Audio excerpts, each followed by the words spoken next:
610 The Sports Animal.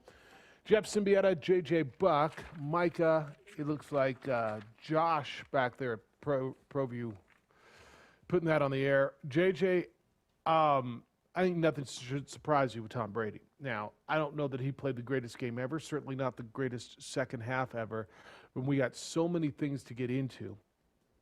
But the man lives a charmed life, that's for sure. And to see him back in the Super Bowl, I don't think should shock anybody, even if you picked the Green Bay Packers to win yesterday. Tommy had a terrific first half. You gave and you gave Tommy the ball back with 2+ minutes to go, thinking you were going to get it back, which was ridiculous in its own right, and I know we'll go there. Tommy found a spot at the end of the first half to hit you, kick you, and knock you down. And lo and behold, 10 out of 55 Super Bowls this guy's been in, which is just stupid. It usually doesn't happen this way, in which the preseason favorite, something you look at and say, all right, that's going to happen. And these two teams were that for a lot of people. You know, Tom Brady still at 43 was that guy going to Tampa Bay with the loaded offense, the steps that defense took last year. And people are pointing out, like, this could happen in year one. Like, this dude could get to the Super Bowl in his new home stadium. And that's absolutely what happened. And there is so much to unpack from the NFC Championship game, but it does start with the fact that it was as simple as adding Tom Brady to that team, and they're here. Because talent-wise, they were pretty much the same unit last year. Sure, there's some more experience overall. They added some nice rookies in certain places, and one of those big-time rookies actually didn't play yesterday, and Antoine Winfield Jr. in the secondary. But it is as simple as Tom Brady still at 43, unbelievable to put this team in the position. And then everything that happened in that contest, just an absolute, oh my gosh, like, where do you want to start? You have to start with the field goal. Like, outright one of the worst decisions I've seen on the football field in ever. Like, forever. Like, what was the point? You still needed to score a touchdown. Just outrageous. Matt LaFleur would make that decision at that moment in time, take the football out of your hands, and then keep your fingers crossed you're going to get it back. What a disaster. One of the worst decisions ever for a bright young head coach who, by every account, had been so good in his first couple of years and had gotten Aaron Rodgers' trust. It just as bad of a decision, and unanimously across the board. I mean, Twitter's blowing up, and we're all just sitting there like when they trotted out the field goal unit, it wasn't even in your mind, was it? On the third down play, where, by the way, Aaron Rodgers, you're a pretty mobile quarterback, and that whole right side of the field, I mean, there was almost a police escort without an escort. I mean, it was just shut down the road so you could get to that pylon, take off and go, but he didn't. And so that's got to be on him. But him saying he thought he had a fourth down crack still. You threw into double coverage and had a lane. But one of the worst decisions ever. I'm going to tell you, JJ, to me, and I don't know that you're going to agree with this, the biggest play of the game, the biggest play, was when Will Redmond dropped the interception. So and we're going to get into all this stuff, right? But the biggest, to me, so Tampa Bay is going to kick, they're going to punt. And they call timeout, and they say, yeah, you know what, now let's go for it. And Tom Brady throws up, I mean, it would have been just an interception. You just sat on it and gone into the locker room. And a ball that was right in the defensive back's hand. And 2 plays later, they let Scotty Miller get behind Kevin King for a touchdown, which is just, I mean, unbelievable. But to me, that was as big because then it just never happens. That puts this thing away. I think it was right before the dropped interception was right before they made that decision. Right, that was on the third down play. But to me, that's the biggest play of the game because that wasn't a difficult play. That wasn't a contested play. That wasn't, we got hit. That wasn't we got deflected. That was a floater that, by the way, would have been 4 interceptions for Tommy that really softly should have fallen into a defensive back's hands and been halftime. And, okay, here we go. But to me, that was the biggest play of all of it. That sequence leading up to halftime, I'm 100% there with you. Everything that happened, they missed a pass interference or a hold, whatever you want to call it, on the Lazard interception, where Aaron Rodgers threw that ball and Bunk Cake intercepted it, which then led to that series, which gets up to that third down play of the missed interception opportunity that you just discussed there. And I'm 100% on board. And Bruce Arians said, Tom Brady kind of came to him and said, let's go for it right here. Because that field position, it is kind of no man's land. And so you're thinking either way, it's field goal attempt, whether the Tampa Bay makes one play, calls a timeout, and kicks a field goal, or you turn it over and you give Tampa one play with maybe like 7 seconds left.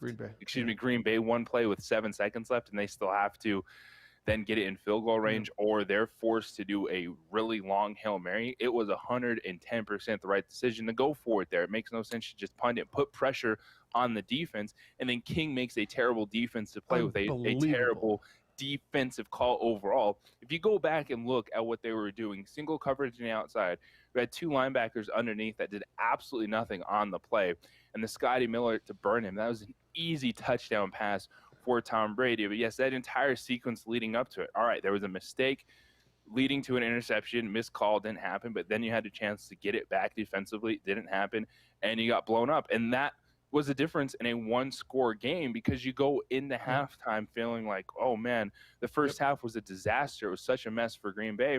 And then you come right out of the gate and Aaron Jones lets you down. Yeah, he got pounded. There were, I would tell you, 2 historical mistakes in that game. One of them is going to be Matt LaFleur kicking the field goal. I just, right? And the other is going to be Kevin King getting beat on that play by Scotty Miller. Historical. It's going to be like wide left. I mean, it's going to be that kind of stuff where it's never going to be forgotten. Now, granted, it wasn't in a Super Bowl, but in Green Bay Packer lore, it will be historical and never forgotten. It's going to be Kevin Mack fumbling for the Cleveland Browns. It's going to be that kind of thing, because with all due respect, I still think Green Bay's got the team that probably should have won the football game. I think they should have won the football game. When Tommy turns the ball over 3 times, and they got Aaron Rodgers moving the ball. Now, Aaron Rodgers didn't make plays either now. Aaron Rodgers, they settled for a field goal. Aaron Rodgers had the ball down there on that last drive and didn't put it in the end zone either.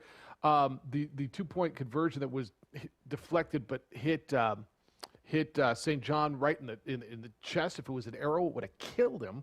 He drops that ball. That can't happen. But JJ, historical stuff. As we're in coach hiring season, I think yesterday, in some respects, highlights something I wonder how much is really thought about in coaching. And, what tree is he on? And what a great offensive mind is he? And what a great defensive mind is he? And who did he coach for before? How does he manage a game? And as important as all of those things are, game management has got to be, I would think, at the top of the list.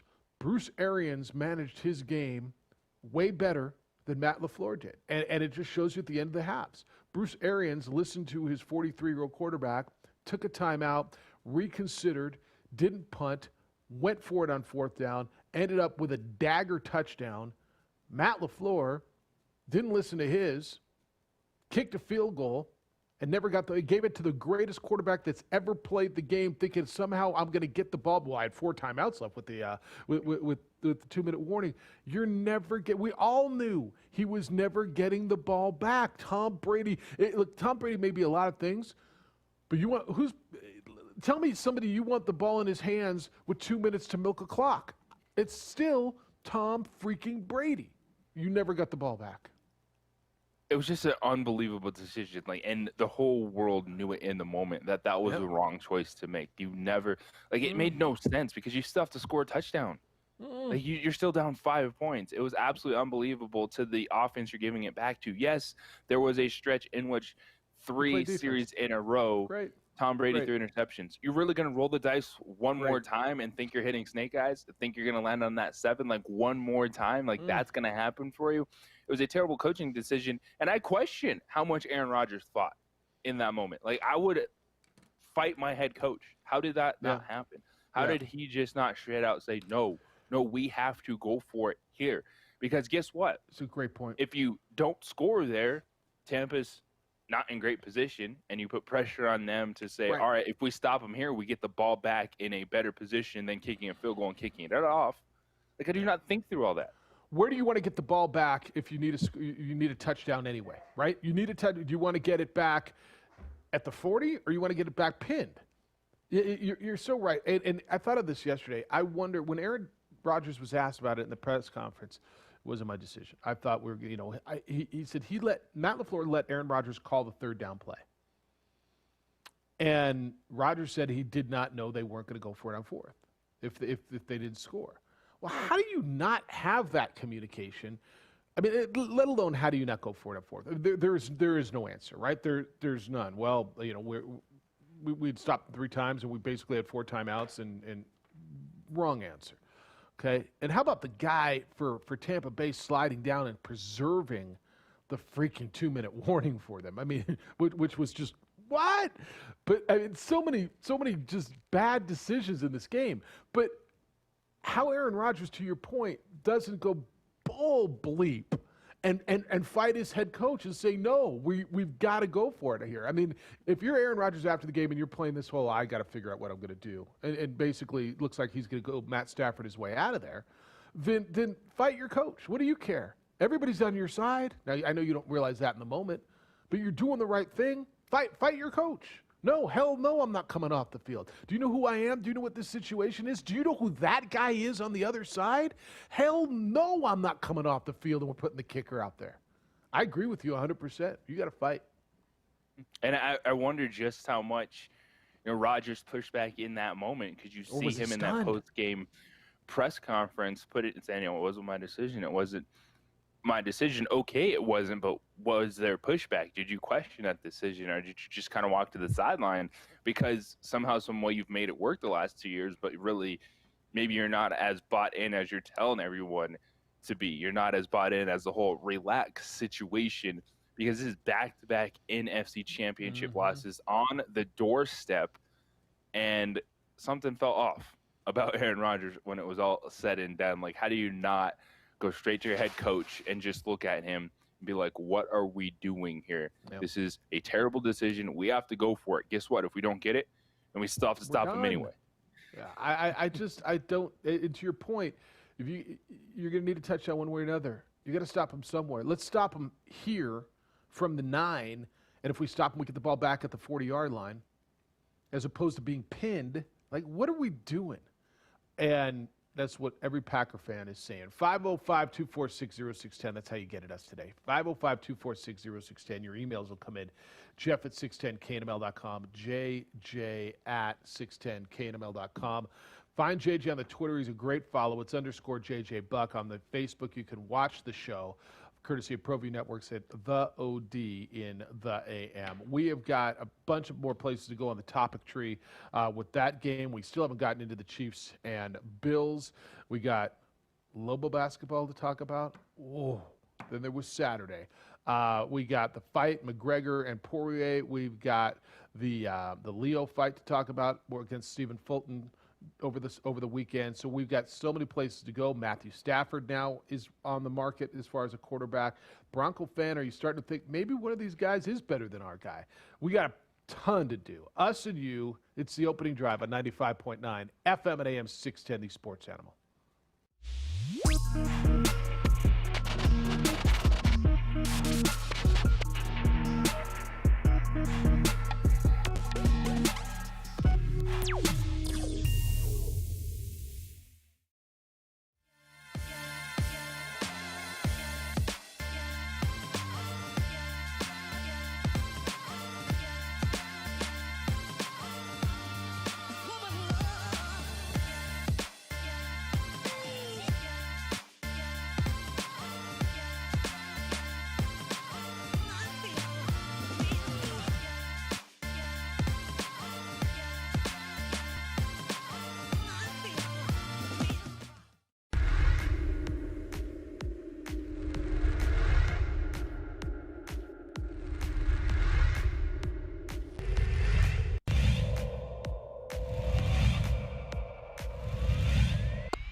Dorian over. Did he get in? Yeah, they got in. Touchdown, Dorian Lewis.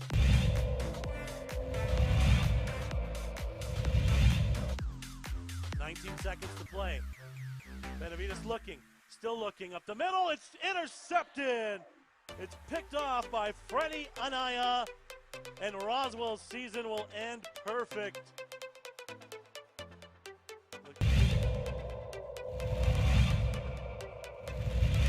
Second quarter, 2nd and 4 for Socorro at the whole 44-yard line. McDaniel trying, good block by Hicks. First down and more, 30, 25, 20. McDaniel might be gone. Touchdown. Wow. Touchdown for Michael McDaniel.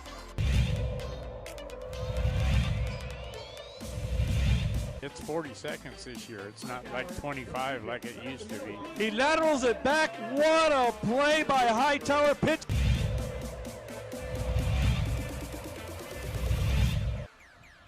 Looked like somebody moved a little bit early. Hicks, the play fake double move. He's got his receiver wide open. Caught. One man to beat. Touchdown. Touchdown to number 17, Nathaniel.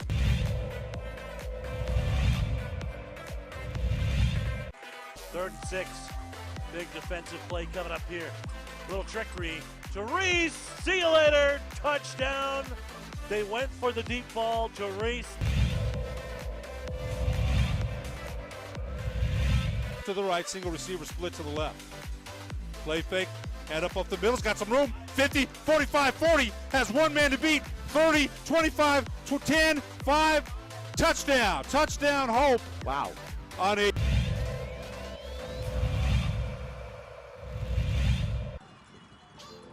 Option again, he'll keep it. Now he'll pitch it. Comes out to the 30, 25, 20, up the sideline. Still inbounds into the end zone. Let's see. Touchdown. Touchdown, Portel. The outside of running an out route. Davis and in the play action looking. He's going to go back to Lewis, and Lewis makes a cut, and Lewis still on his feet. Dorian Lewis is in for a touchdown.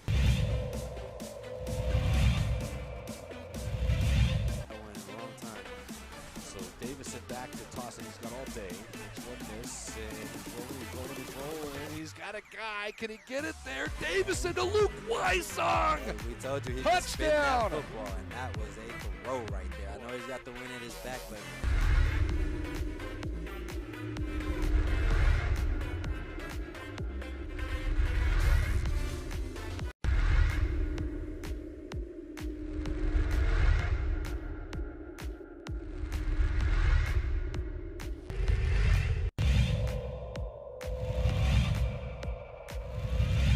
played over to Madrid, plays it across the box off the dasher. It's settled, shot up by Garcia, trickles in, goal.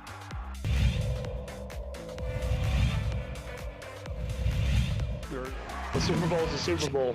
Being able to go up against one of the greatest, if not the greatest, quarterback of all time in his 150th Super Bowl. I mean, it's going to be a great experience for me. I mean, to go out there and have a chance to repeat and get to do it against the best. I mean, it's something special, and I'm excited for the opportunity. Out of 55 Super Bowls, Tom Brady's been in 150 of them. That was Patrick Mahomes. Do the math. He's been in 3 out of every 1 or something like that. Out of 55, he's been in 150. You've got the classic, if it goes this way, passing of the torch Super Bowl, right?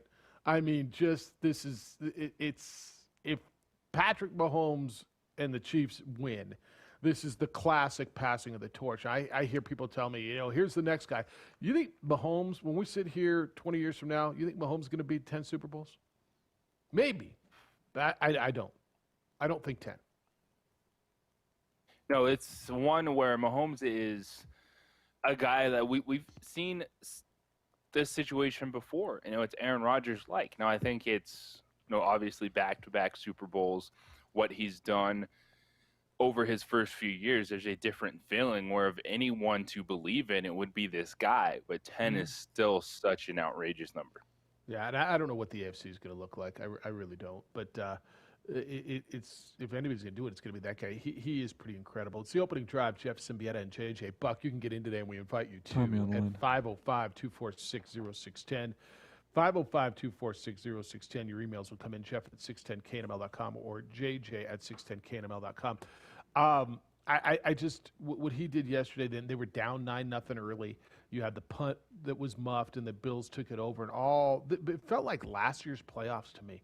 Watching the Chiefs, right? Remember last year they were down big in both of their games. They were down to Tennessee, and they were down in the game before that. I don't remember who they played. Was Texans had them it was the like Texans, 24, 26.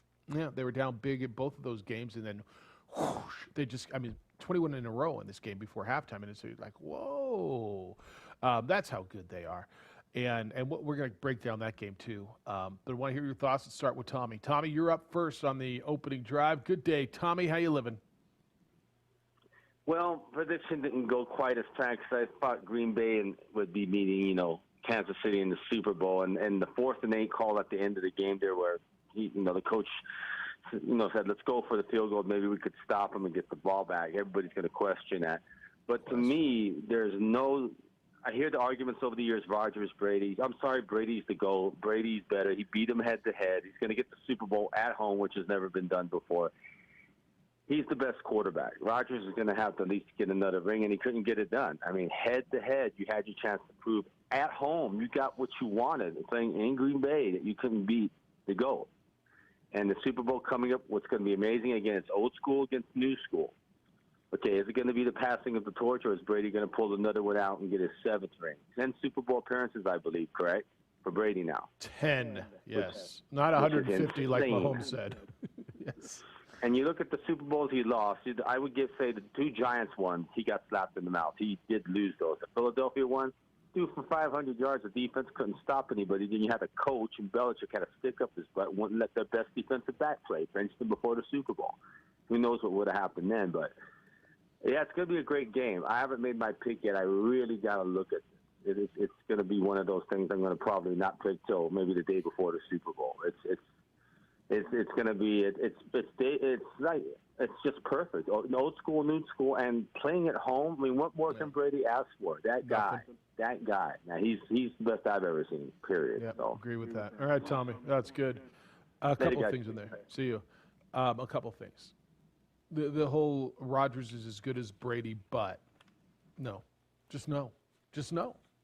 Like, with all due respect, and I think Aaron Rodgers is unbelievably talented. No.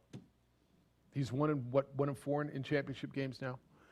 He had the ball in his hand, driving down. They didn't get him in the end zone. Well, the coach kicked a field goal. What about first, second, third down? And I think he's unbelievable. And I was kind of looking forward to this Jake from State Farm Super Bowl, because Jake from State Farm would have been the referee. But didn't happen. So no. Can I squelch this one before it starts too? Because I saw it somewhere on the Twitter yesterday that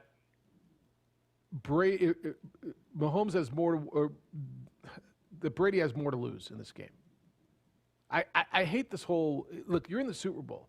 It's huge for both guys' legacy. When you get to this point, it's huge for both.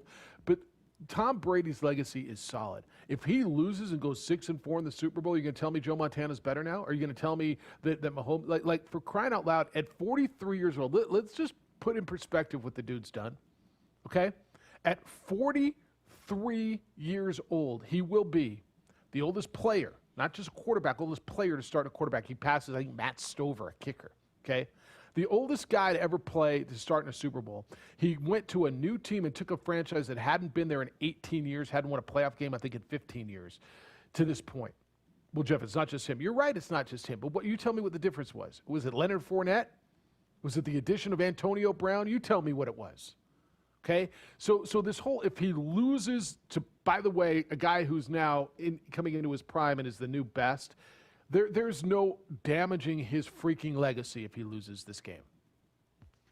There's not. And it's a situation where we don't talk about football the same way we do basketball. Like, if Tom Brady, was not quite in a LeBron James situation, because LeBron James has lost more than he's won to this point in time, but we really hold that out there, Jordan versus LeBron. Not really the same way in football. And we don't really look at the Super Bowls you've lost, especially when you've won this many, in the case of Tom Brady. And I'm right there with you. Legacy game, you could talk about for Mahomes if he gets his second in a row beating Tom Brady along the way. But nothing Brady can do is going to take away from what he is. That's Even right. if he plays a terrible game, go out there and Yes. go, oh, that was the worst game Brady's ever played in the Super Bowl. And one of those, by the way, they won when he scored 13 points.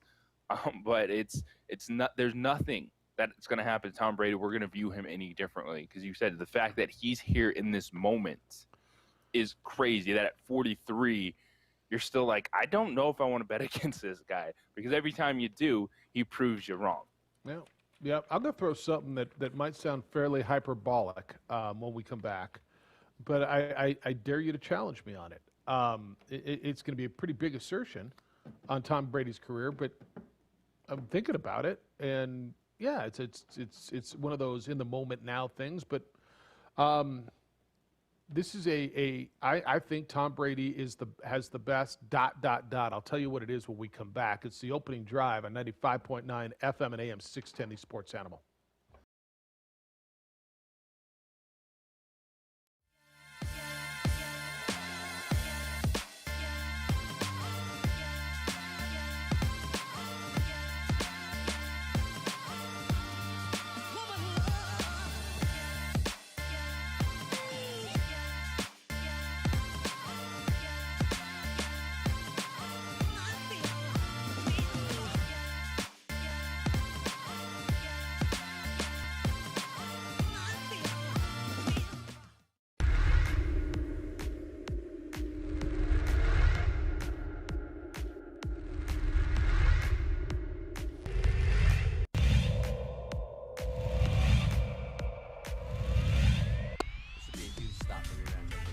Dorian over. Did he get in? Yeah, they got in. He got in. Touchdown, Dorian Lewis.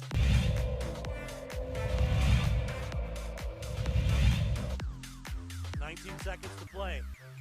Benavides looking, still looking up the middle. It's intercepted. It's picked off by Freddie Anaya, and Roswell's season will end perfect.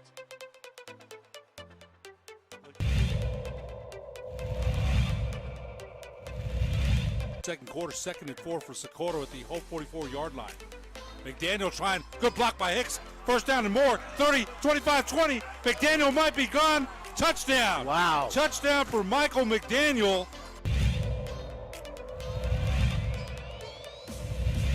It's 40 seconds this year. It's not like 25 like it used to be. He laterals it back. What a play by Hightower. Pitch.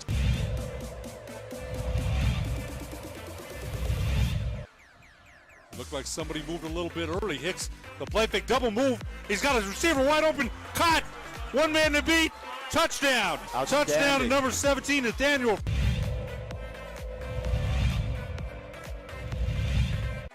Third and 6.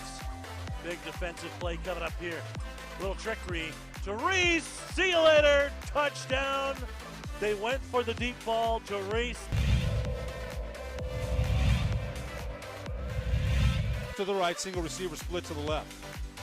Play fake, head up off the middle, got some room. 50, 45, 40, has one man to beat. 30, 25, 10, 5, touchdown. Touchdown, Hope. Wow.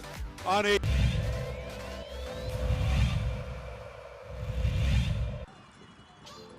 Option again, he'll keep it.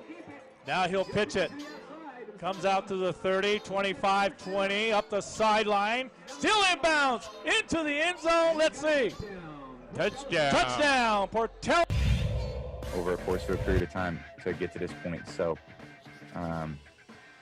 you know, it's a tough journey to get here. So to go on the road and win another road playoff game is just a great achievement. And, now a home Super Bowl for the first time in NFL history, I think puts a lot of cool things in perspective. Anytime you're the first time doing something, it's usually a pretty good thing. So now we just got to go, have a great 2 weeks, prepare for whoever it is, and, be ready to go. Tommy, after a 31-26 victory over the Packers yesterday, the NFC Championship game, here's a stat. Tom Brady has now won as many NFC Championship games as Aaron Brady. Sorry. All right, I told you going into the break, it's the opening drive, Jeff Siembieda and J.J. Buck. What did I say? Aaron Who did I say? Brady. Aaron, But did I say I Aaron get what Brady? I was like, is there a Brady Bunch reference in here? No, then Aaron Rodgers. Sorry, then Aaron Rodgers. All right. I said Tom Brady has the best ... I thought about this a lot. I believe Tom Brady now. See, here's the deal. Other quarterbacks have gone back, great quarterbacks, have gone back into their career and tried it with another team. Joe Montana with the Chiefs didn't get to the Super Bowl, got close. Plenty of guys. Joe Namath, Johnny Unitas, you've heard them all. Tommy's now taken, he's the only one who's taken him to the Super Bowl. I don't count Peyton Manning in that. I don't. Peyton was released by his team. Although,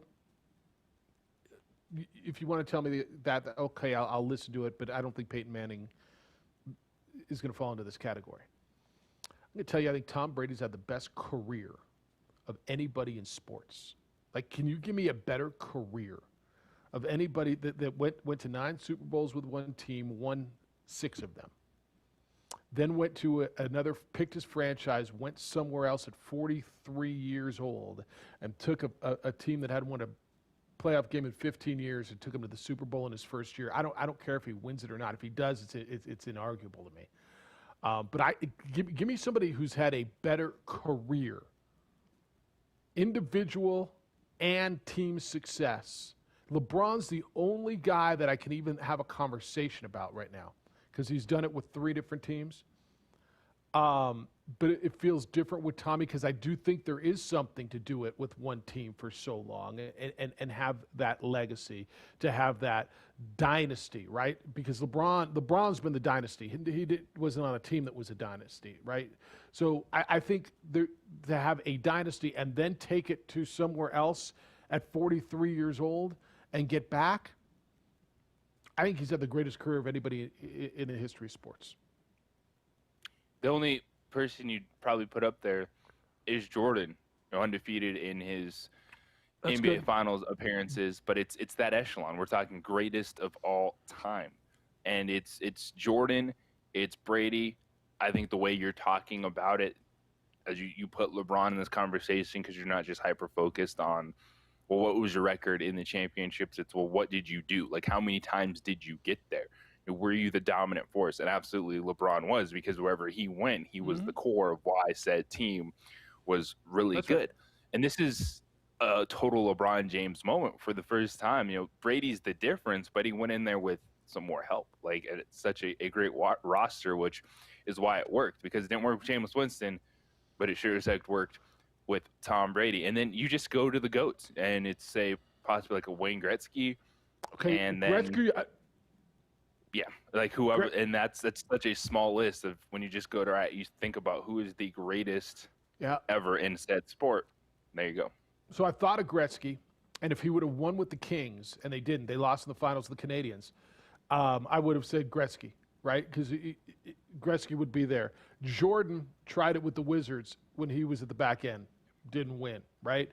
And to me, I'm not telling you that they were greater in their sport, because I think Jordan was, it's so hard to say, greater in his sport, right?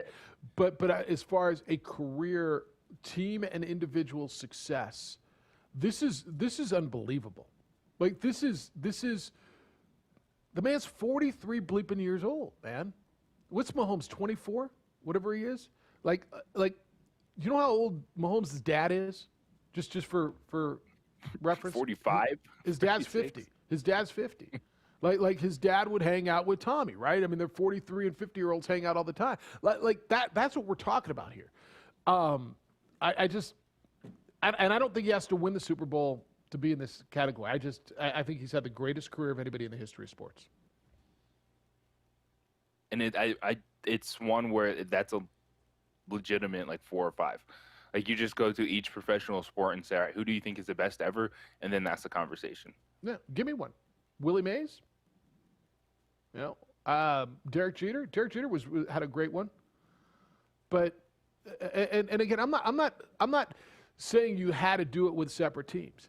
Like, the uniqueness of this, and guys have tried this, been dynastic. This would be Magic at the end of his career, going and doing it with the Clippers, right?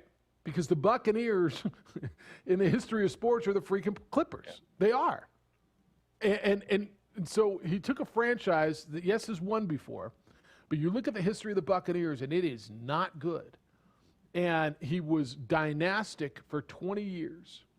And other guys have tried it. And that shows how difficult it is. I mean, Montana didn't do it, right? I mean, we're talking about the other guy who's mentioned in the conversation with him is Montana. And you're right, Montana was undefeated in Super Bowl, so he'll always have that. But I'm just going to tell you, getting to 10, yeah, he lost a few of them. Yeah, and he may lose another one. And you can argue he should have lost the Seattle one. Okay. All right. But he didn't. And I just, the more I sat around and thought about the magnitude of what we're watching, it's just stupid. It's just stupid. And I know people are over the Tommy love, and you got to live through 2 weeks of this mess. But I think it's the best career we've ever seen in the history of team sports. It's a 43-year-old quarterback that it's not a game you're watching and say, man, they're getting by in spite of. Like, this dude is just managing the game. And we saw that at the end with Peyton Manning. Like, when he first arrived in Denver, those couple of seasons were outrageous. The dude's throwing 50 touchdown passes.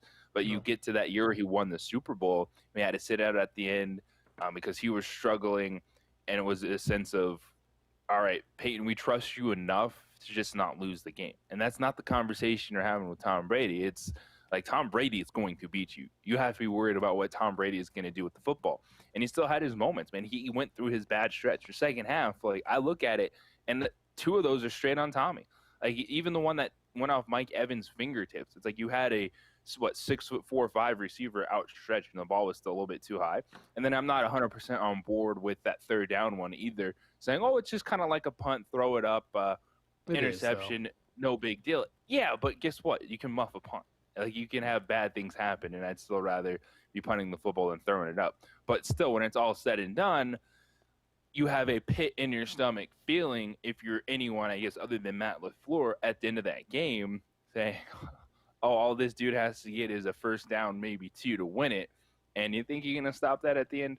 No. And even though a flag was thrown, which the dude was pulling his shirt for like a mile long, we saw it was King again, pass interference. Like, that's the stuff that can happen when you take the football out of your hand and say, hey, let's give it to someone else and hope they mess up again so we can get a chance to win this game. Yeah, on that one interception, I mean, he didn't intend to do it. Like, and you know, it's a tough play. You got a guy coming at you. You try to get rid of it. He just didn't have the arm to get it out of bounds, falling backwards and get it where. I mean, but it was like a punt. But you're right. You mentioned Peyton Manning. I love Peyton Manning. He was great. Do you know how old? How long has Peyton Manning been gone? Feels like 5 years already. Has it been 5 years already? He's out of sight, out of mind. Has it been? How old do you think Peyton Manning? Do you know how old Peyton Manning is? He's probably younger than Tom Brady. No, he's 17 months older. So he's 44, basically a year older. Peyton was broken early with the neck. Like just for a little perspective, what Tommy's doing, right? Phillip Rivers is 39. We just watched Phillip Rivers' career shut down the other day. At 39, he looked old, tired, broken. Look, I'm not telling you Tommy looks like he does when he was 21, but he doesn't look a hell of a lot different. He's still making pretty good throws. He's still putting the ball where it needs to be when it needs to be, for the most part. Now, look, he may lose the Super Bowl. He might. I'm just telling you, what I'm watching is just beyond amazing to me. It is. When you put it, and the condition of these young athletes and how fast and what guys are doing today. I don't know. Maybe Mahomes will play till he's 50. I don't know. But when Tommy said he wants to play till he's, 45, and we all kind of laughed at him, he's probably going to play till he's 44. I mean, Tom Brady is the athlete that you don't realize how big he is. Like, when we think about these dudes, like the dudes that are running around, 6'4", lifting, whatever. Like, Tom Brady still dwarfs everyone. When he went to go say congrats to Aaron Rodgers, who's the bigger guy? It's Tom Brady. And I think that's just one of the things you lose out on, is this is a big dude that can still handle things. Like, he's not getting hit a lot because, well, they put a pretty good offensive line together. He knows what to do with the football.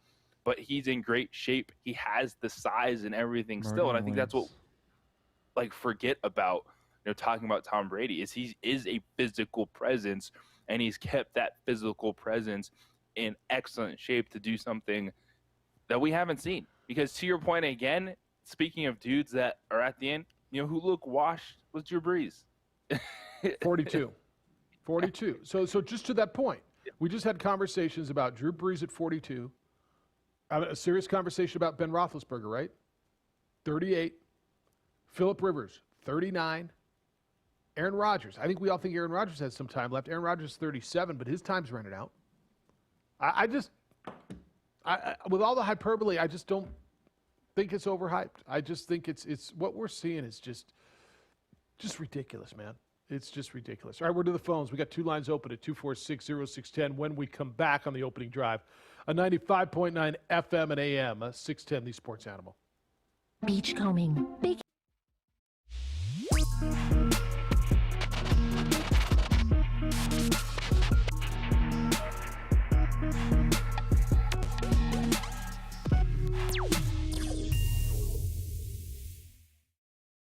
Don't sacrifice quality of flavor when you're in a hurry.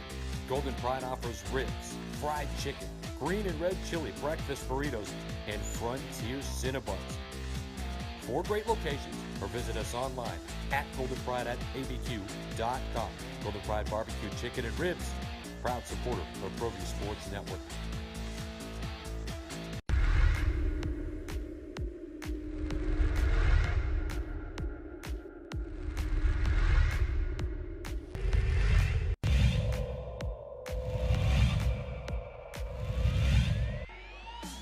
To shoot. They'll get one off, and it'll count high off the window. Oh my gosh. There's a long 3. Boom. Bang.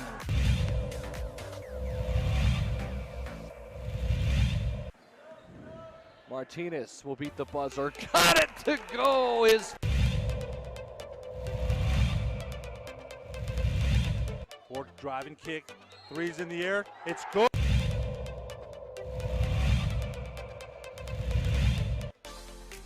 Pass on the nice block by Hernandez Crawford.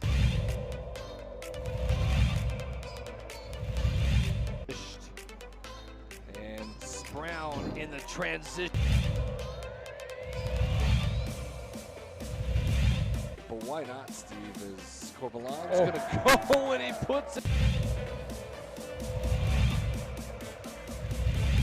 away. And Corbalan wants to put it down. Here comes Screechers. Brown, you can't leave him alone. Put it down.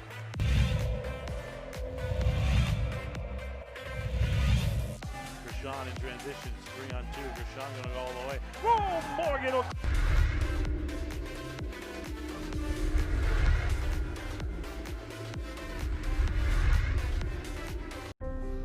The New Mexico High School Coaches Association, established in 1941, is an organization of New Mexico's best and most professional interscholastic coaches. Coaches across work daily to help our student athletes excel in the classroom, on the field of play, and in our communities. Students that participate in interscholastic activities attain higher grades, higher graduation rates, and higher wages. Responsible for the North-South All-Star Games, statewide Coaches Award Program, and providing multiple professional development opportunities for New Mexico's coaches. Be a great coach by coaching beyond the game.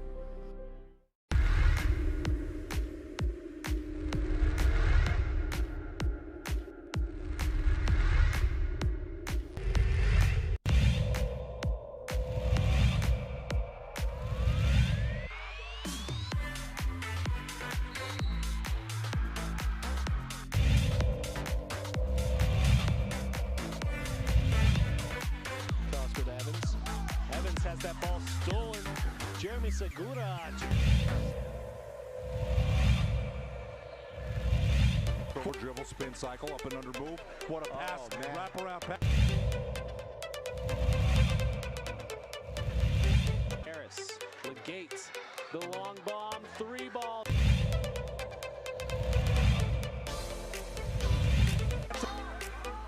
Oh, great steal by Quinteros. Lays it up and scores.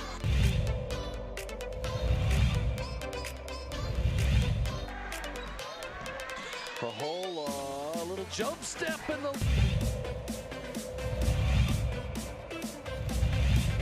And look out, here comes Agbayosi. Crawford set.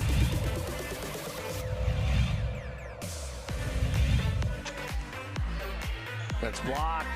Lansing says, get that out of here. Sister to sister, Marianne Lansing's going to go all the way. Turnaround.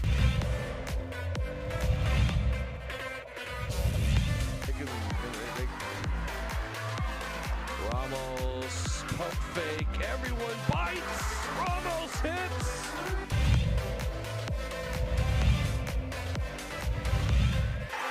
Jackson loses it. Jalen Bond back, alley-oop, put it down. Dunkalicious, how about it?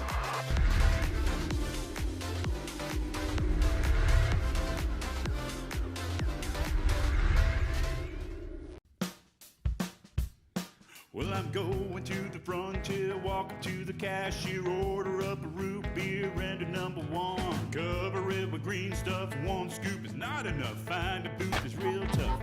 All right, now it's up to you. Boy, we got a lot to talk about still. We got to talk about pass interferences that weren't called, balls that were dropped, Aaron Rodgers post-game, Sean McDermott, the Bills coach, the Buffalo Williams after the game talking about why he took so many field goals, JJ, instead of going for touchdowns early in the game. He wanted points. You really think you're going to chase down Patrick Mahomes by kicking field goals? But he did.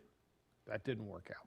And then we got Lobo basketball to talk about. 71 or 80, what was it? 83-71. They lost to San Jose State over the weekend in beautiful St. George, Utah, where Paul Weir, I believe, said at one point he told his wife he may retire there.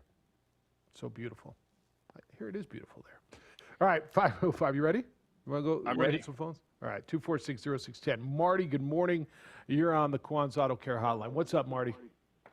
Hey guys, hopefully you had a great weekend. I was one of the skeptics on this very show that felt that Brady's years were behind him, his best years. Maybe even as soon as 5 years ago, I thought that was it.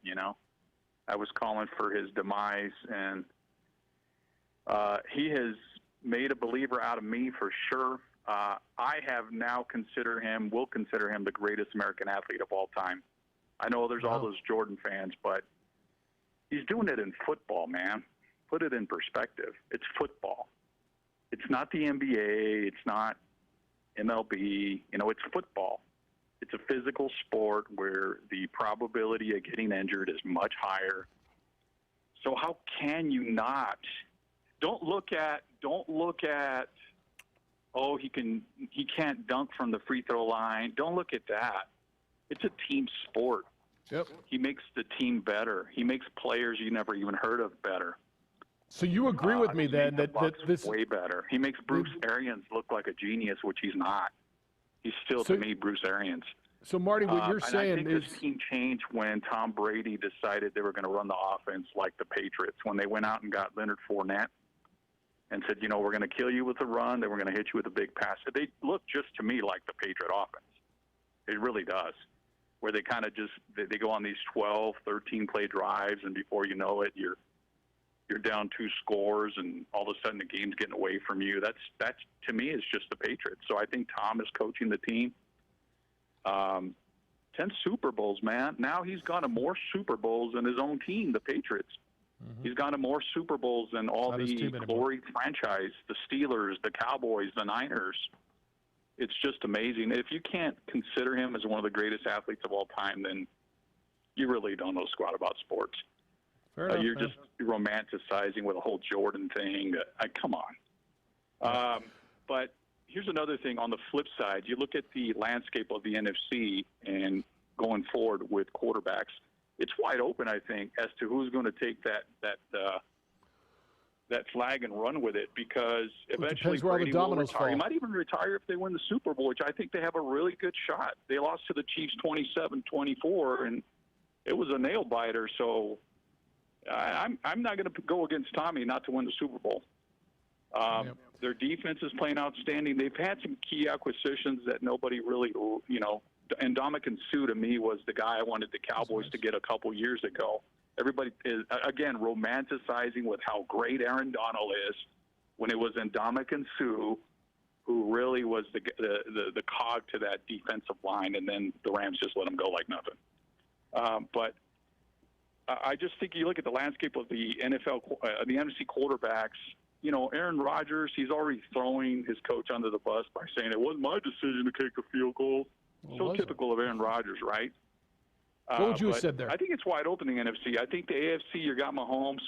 The one thing about Mahomes that worries me is he's already getting nicked up, getting hurt. And if you look at Brady's career versus Mahomes versus how that's transpired, he's never had all those nicky injuries. He's never had, and I think with Mahomes, he's already starting to get those. So it may just be a different path for him. And certainly, I got to say this before I get off, but certainly Tom Brady has benefited from the rules changes because I don't think he would have been playing at 43 if we still had the same rules. That's totally fair. Troy Aikman was getting concussions left and right. Brett Favre, but I just don't think. I think he benefited from that. I think a lot of these quarterbacks did, but it is what it is. You get handed with what you get, and you go with it. You know. So. Yep. All right, man. No, it's good. There's a lot there. Thank you.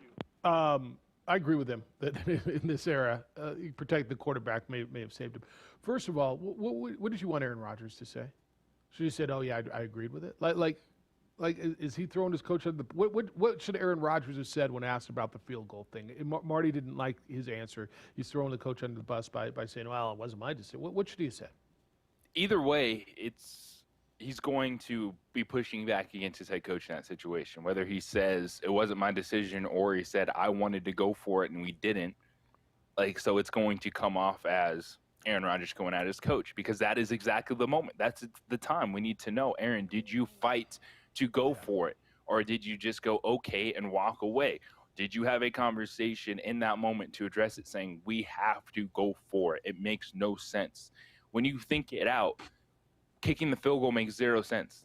None, because you still need a touchdown anyway. So would you rather, all right, not make it on 4th and goal?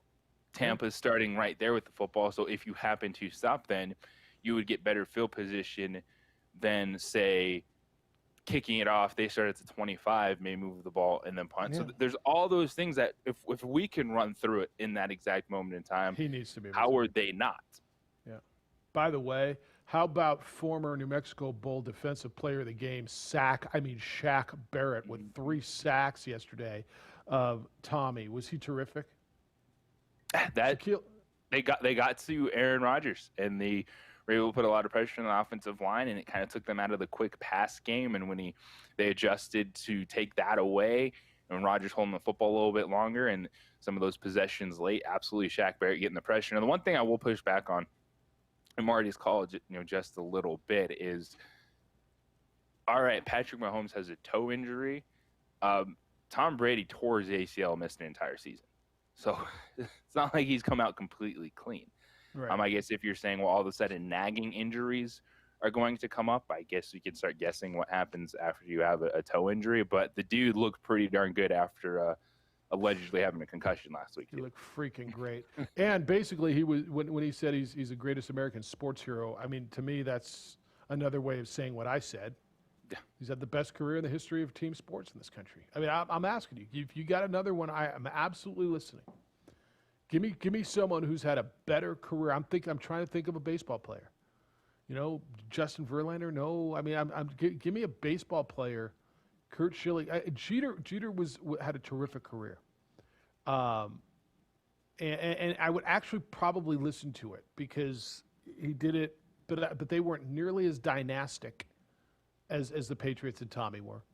And this little piece of taking another team at 43 years old, a franchise that, with all due respect, right? I mean, you talk about futility. It's been the Clippers, and it's been the Buccaneers. Who else do you think about when you think of losing franchises? Do you think of the Cavaliers? I mean, who else do you think? I guess any Cleveland franchise, for that matter, any Detroit team that isn't the Red Wings. But I mean, when you think of the worst franchises, the losingest franchises in the history of American sports over the last, I don't know, pick it, 40, 50 years, it was the Clippers.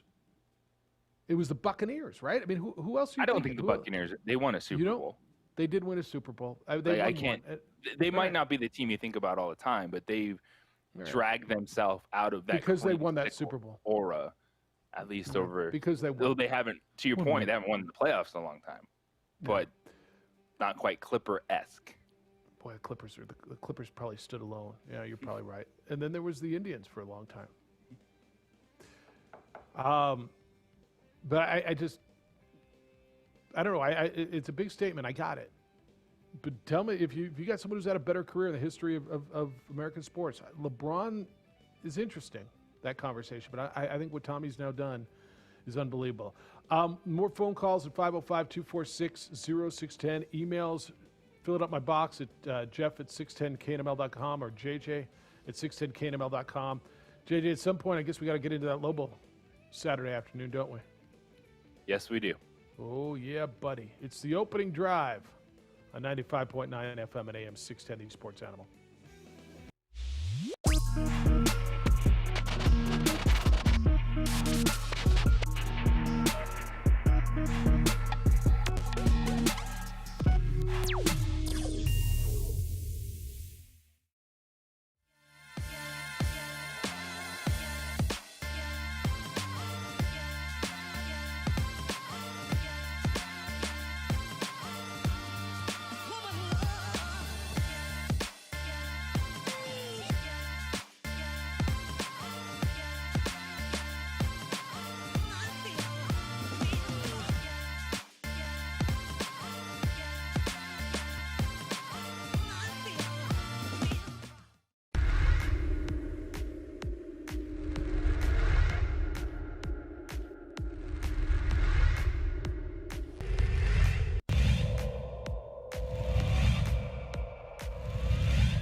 Dorian over. Did he get in? Yeah, they got in. Touchdown, Dorian Lewis.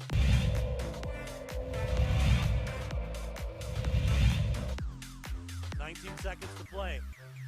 Benavides still looking up the middle. It's intercepted.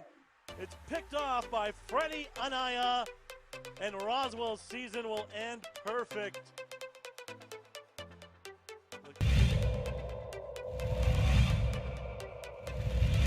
Second quarter, 2nd and 4 for Socorro at the whole 44-yard line.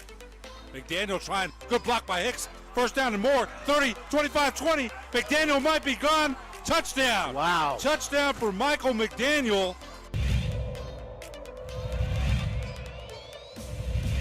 It's 40 seconds this year. It's not like 25 like it used to be. He laterals it back. What a play by Hightower. Pitch. 10 seconds left in the game. San Jose State inbounds. No more fouls coming. The Spartans will have their first conference win of the year. The Lobos in San Jose State will split in St. George, Utah. Final ticks come off the clock at Dixie State University. San Jose State wins it over New Mexico, 83-71. Robert Portnoy, UNM Sports Radio Network, 83-71. After the game, Paul Weir said it was on him. The effort was unacceptable. I don't hear a lot of Lobo fans arguing.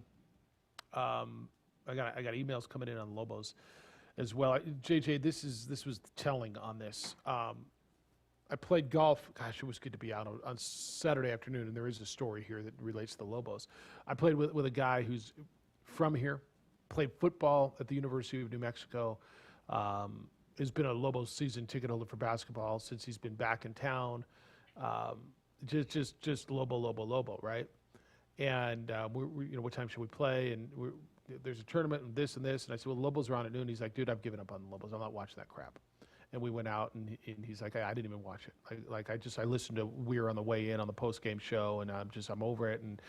And that's ardent Lobo basketball guy. He's got the same seat. He's the guy you see on TV all the time when they show those fan shots, literally first row right down there. This is the guy that, Jeffrey Candelaria, when he calls in our show and talks about all the time, that, the longtime Lobo fan, that you can't lose that guy, right? And he's like, I'm done. And we hear that. That's what we've been hearing on our show. And I'm just telling you that loss to San Jose State didn't help anybody. Of course not. The Lobos are the only team now that have ever lost to San Jose State in 3 straight seasons since they've been members of the Mountain West. And it's a situation where you're losing them in the moment, but it's fascinating, the dynamic between, say, college fan and professional fan, because like it's like a badge of honor, whether you're the Cleveland Browns or Chicago Cubs, to say, yeah, I've been there, done that. I invested so much. I was there through thick and thin. I watched them when no one else would. But yet when we talk about it collegiately, like, we're scared like these people are never going to watch sports again, which is not the case. It's just they really don't like what's happening in the moment. I think that's right. I heard a lot of people, good friends, and tell me that they were not going to support Lobo Athletics until this person's gone or this person's gone, and that's their prerogative. They don't get to make the choices. They don't have the right to make the choices, but you certainly have a right, whether you like what's going on or how you've been treated, to support a program in your way. If it's your money, it's your money. That's your right. And I would imagine those people will be back if and when. I mean, look, Paul's not going to be here forever. Whenever things go the way they want them to go. So I think that's right, but that's just kind of, I think that was, it was telling on another firsthand basis for me. It's someone like, wow, that guy's done, huh? Because that's one of those guys that blows up the phone typically when the Lobo game's around, right? You're getting, and you've got a bunch of friends like that, I'm sure. Like I know when Audra tells me all the time, like if my phone starts blowing up and she's like, are the Aztecs playing? Yeah. And I know which buddies are blowing up my phone. I know which guys are blowing up my phone when the Lobos are playing. By the way, did you see the Aztecs were up by 50-something the other night against Air Force? 2 30-plus point victories over a bad Air Force team. But they went on the road and did it. All right, let's hit the phones. 505-246-0610. Good Monday morning, Lance. How you doing? Well, I'm just getting aggravated listening to Tommy. It's Tom Brady, but Michael It's Tommy. Phelps. I'll call him Tommy all I want. Michael It's Tommy. Phelps is like the best athlete, most likely, but you can't compare who's the best in history. I mean, that's the whole thing. Like, Tom Brady was fortunate. He got he was Belichick, had the great tight end and a great offensive line, and he has a kick-butt team down in Tampa Bay. Shaq Barrett, I wish, was still on Denver. They should have got rid of Von Miller instead. But the thing that's the success for him and, say, Peyton Manning himself is the play-action pass, and nobody realizes. They're just looking at the quarterback, and the receivers. There's a zone to where you got to go. Are you still there? Mm-hmm. Because you usually hang up on me. I don't have the hang-up button. There's a zone within, like right there at the line of scrimmage, and that's what Shanahan was so good at. Like Schlereth and Lepsis would just cut your legs right out from under you right there every play, so you couldn't tell if it's a run play. They didn't go, searching down the linebacker, the tight end, like, say, Shannon Sharp. He'd go out, and he would tag the linebacker or go off for a pass, so they had to keep their eye on him. But there's only a certain space that you can get. So that's why guys like Brady that can't even run were so successful. It's because of the offensive line, and everybody just like, oh, he's so wonderful. Yeah, well, he's got it to where the line is so good that, it produces for him in the passing game.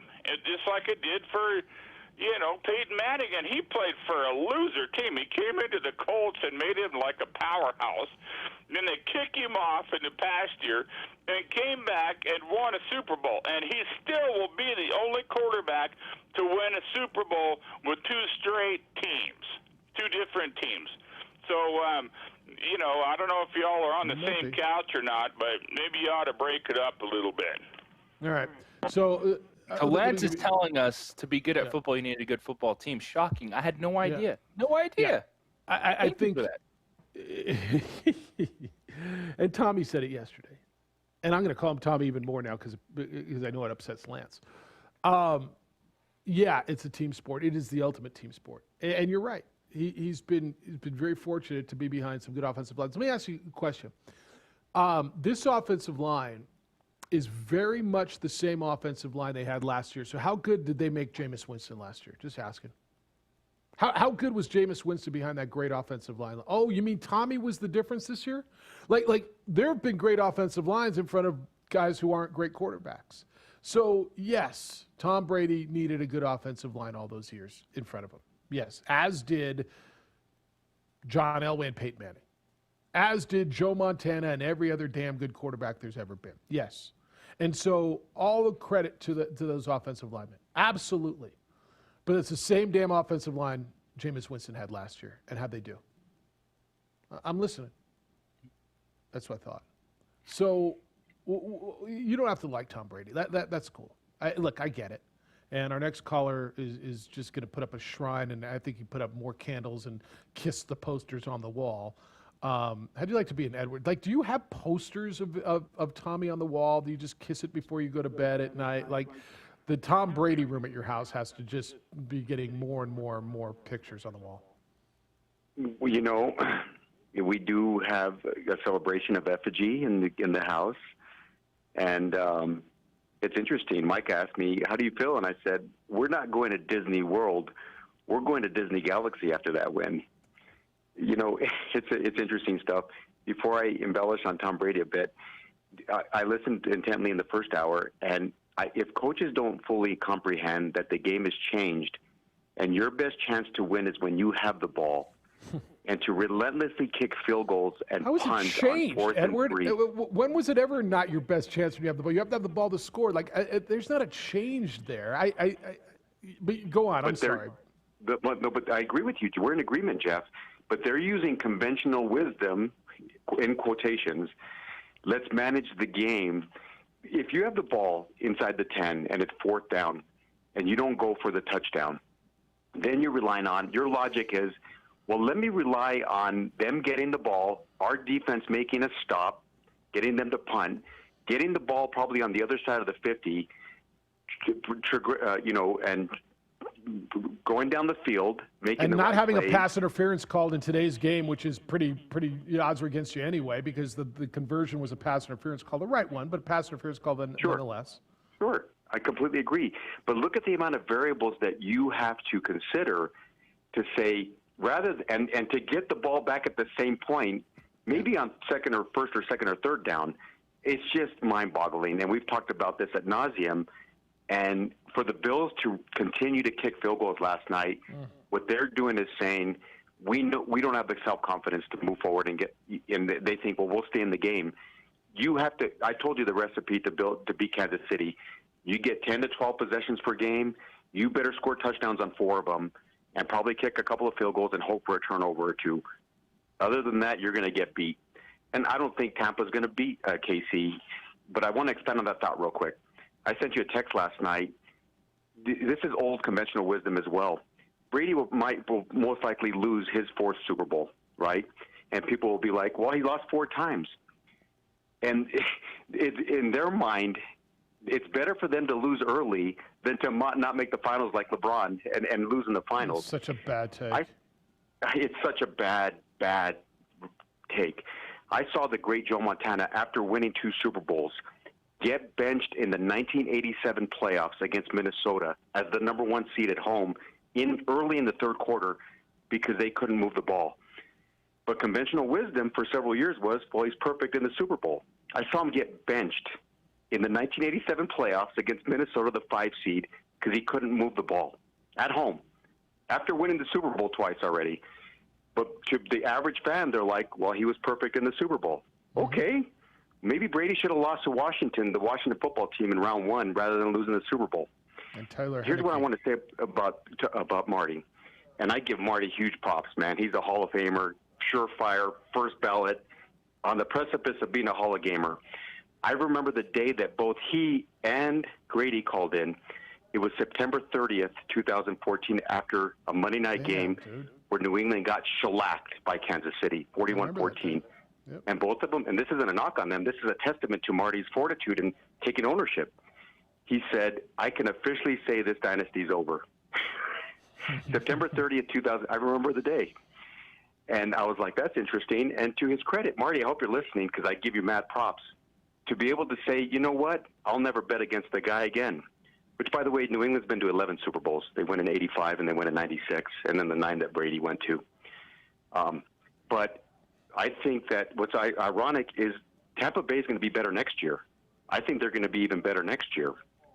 But the old adage of, well, he played in an easy division, and he can't throw the ball deep, and this, that, and the other. I looked it up. The NFL franchise with the most losingest, the lowest winning percentage in the history of the game is Tampa Bay at .394. The losingest franchise history. So they are the Clippers. So they are the Clippers. And they are the Clippers, yeah. And JJ's right. They did break through in 2001 and win that Super Bowl, which was awesome. So, it kind of goes, that's kind of the narrative as well. But you take a whole different set of variables. He's lapped the field. He's played 20 seasons. You got to take one out because he got hurt in this first period of the first game. So you wipe out the 2008 season. In 20 seasons, he's been to the Super Bowl 10 times. That's insane. Been to the Super Bowl 10 times. I know that people get tired of me talking about Brady. I get it. And all I hear when I hear that is, you need to talk more about Tom Brady. He's lapped the field. Appreciate what you're seeing, because he is going to go down as the greatest team sport player in the history. So you agree with me on he's had the best. Oh, I know you do. I'm preaching to the choir. I came to the conclusion last night that he has had the best career of any athlete in American team sports. Absolutely. And in the modern era, there was the Yankees murderers row and 1927 and all those championships they won in the 40s, 50s, 60s, whenever they won. Bill Russell. Yeah, you can go Bill Russell. And the Celtics, when you had to go through one round in the playoffs and you were in the finals, and there was probably 8 teams in the league. I get it, right? Outside in the modern era of team sports, he's had the greatest career in the history of team sports.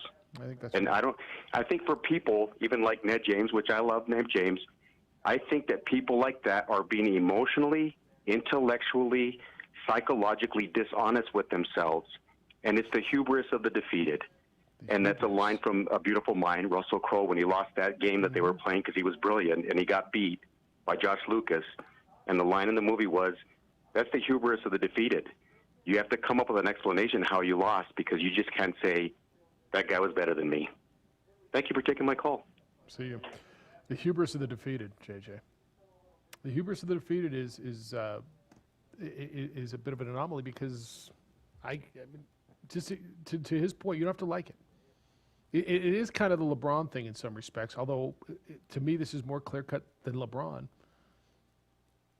This is the best that we've seen. You can have the MJ LeBron argument if you want. We're in the middle of something that I haven't seen before. I haven't. And I'm going to guess if I haven't, I've been around a little longer than you, I'm going to guess you haven't. It's the marquee position in sport. You're quarterback of the biggest sport in America, the NFL. Yeah. And to do this again, to be in your 10th Super Bowl, to have, 6 wins to this point in time? That's insane. It's going to be at the forefront. Well, the guys that we're comparing to him in this era, the most have 2, right? Mm-hmm. Peyton, Ben have 2. The other 2 guys you compared him to, Breeze and Rodgers, have 1. Nobody compares him to Eli. Eli won 2, but nobody compares that. So the 2 guys you compare him to, Peyton Manning has 2. Drew Brees, Aaron Rodgers have 1. This guy's got 6. He's now been there 10 times. I mean, it's insane. 505-246-0610. Come on in. Love your thoughts. We'll get some little basketball to you as well. Got to get in on the McGregor-Poirier fight. Boy, when have you seen Conor like that, huh? So want to hear your phone calls, and you can send emails, Jeff or JJ at 610knml.com. Gentlemen, hope the new year's off to a great start. So how you feeling? I know I ask you that all the time. How you living? Hope you're living fantastically. But if you're not feeling well, you feel sluggish, dealing with fatigue, low energy, low T, or even erectile dysfunction, you can take care of that. Just call NewMail. You're going to feel like you again. NewMail is the leader in men's health. They are right here in Albuquerque. They have helped thousands of men all over the country feel better. You guys, what's more important than your health, especially in these times? Taking care of you and feeling well is a priority, and NewMail makes it possible. Give them a call at 505-652-1688 or visit NewMail. That's NUMALE.com. The whole process is comfortable from the beginning to the end. The results are absolutely real. You'll make the first phone call, go your visit, all the way through the treatment. They are right there with you. They help you take care of low energy, even hair loss or erectile dysfunction. Their testosterone replacement utilizes cutting-edge technology, and they're out front when it comes to men's health. Call them at 505-652-1688. Guys, take care of yourself. Make the call. Visit newmail.com or call 505-652-1688, and you'll feel better. If you're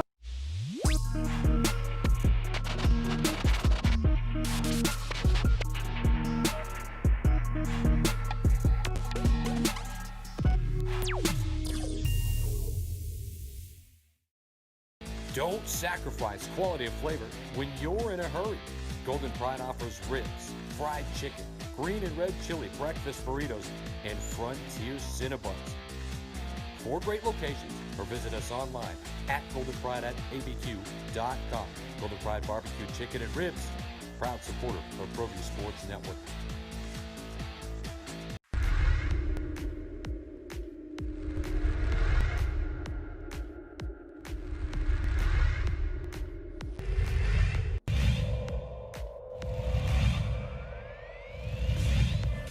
I'll just get a little closer. Oh, instead it's a gorgeous pass. Here's what Hill's gonna just shoot it. He's going to go all the way. He's gonna fire at the buzzer and he hits.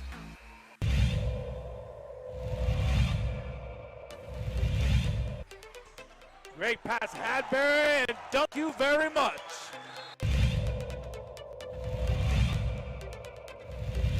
Heavyweight tie in the district. Inside, fly, Eagles.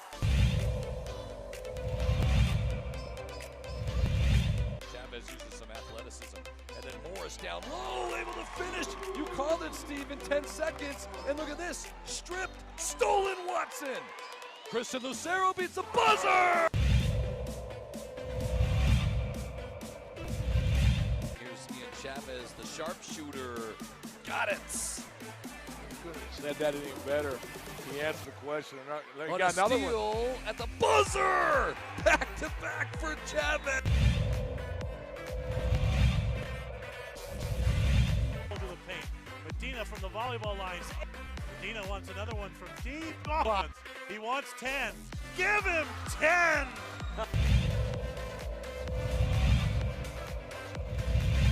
Lewis finds Watson. He's going to finish. One-handed slam.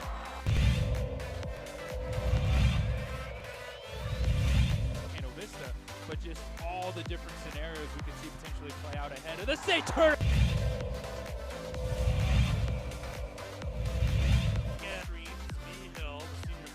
Oh! Ho, ho, ho.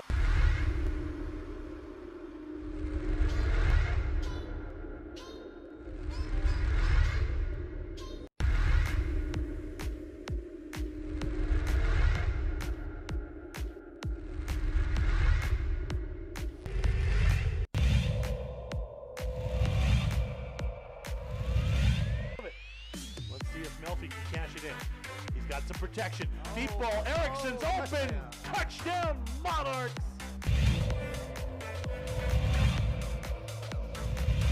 Second and 10. Smith looking, and he's going to fire over the middle, and he's got his guy, and it's another big play. Walking away for a touchdown, Tristan Altier.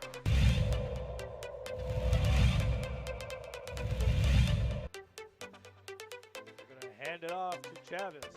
Chavez breaking tackles. Look out. Chavez up the sideline. Stays in bounds. Touchdown. Volcano Vista.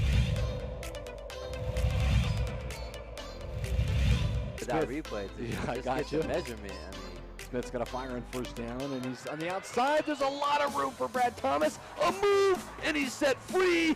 Dance into the end zone. Touchdown. So it goes.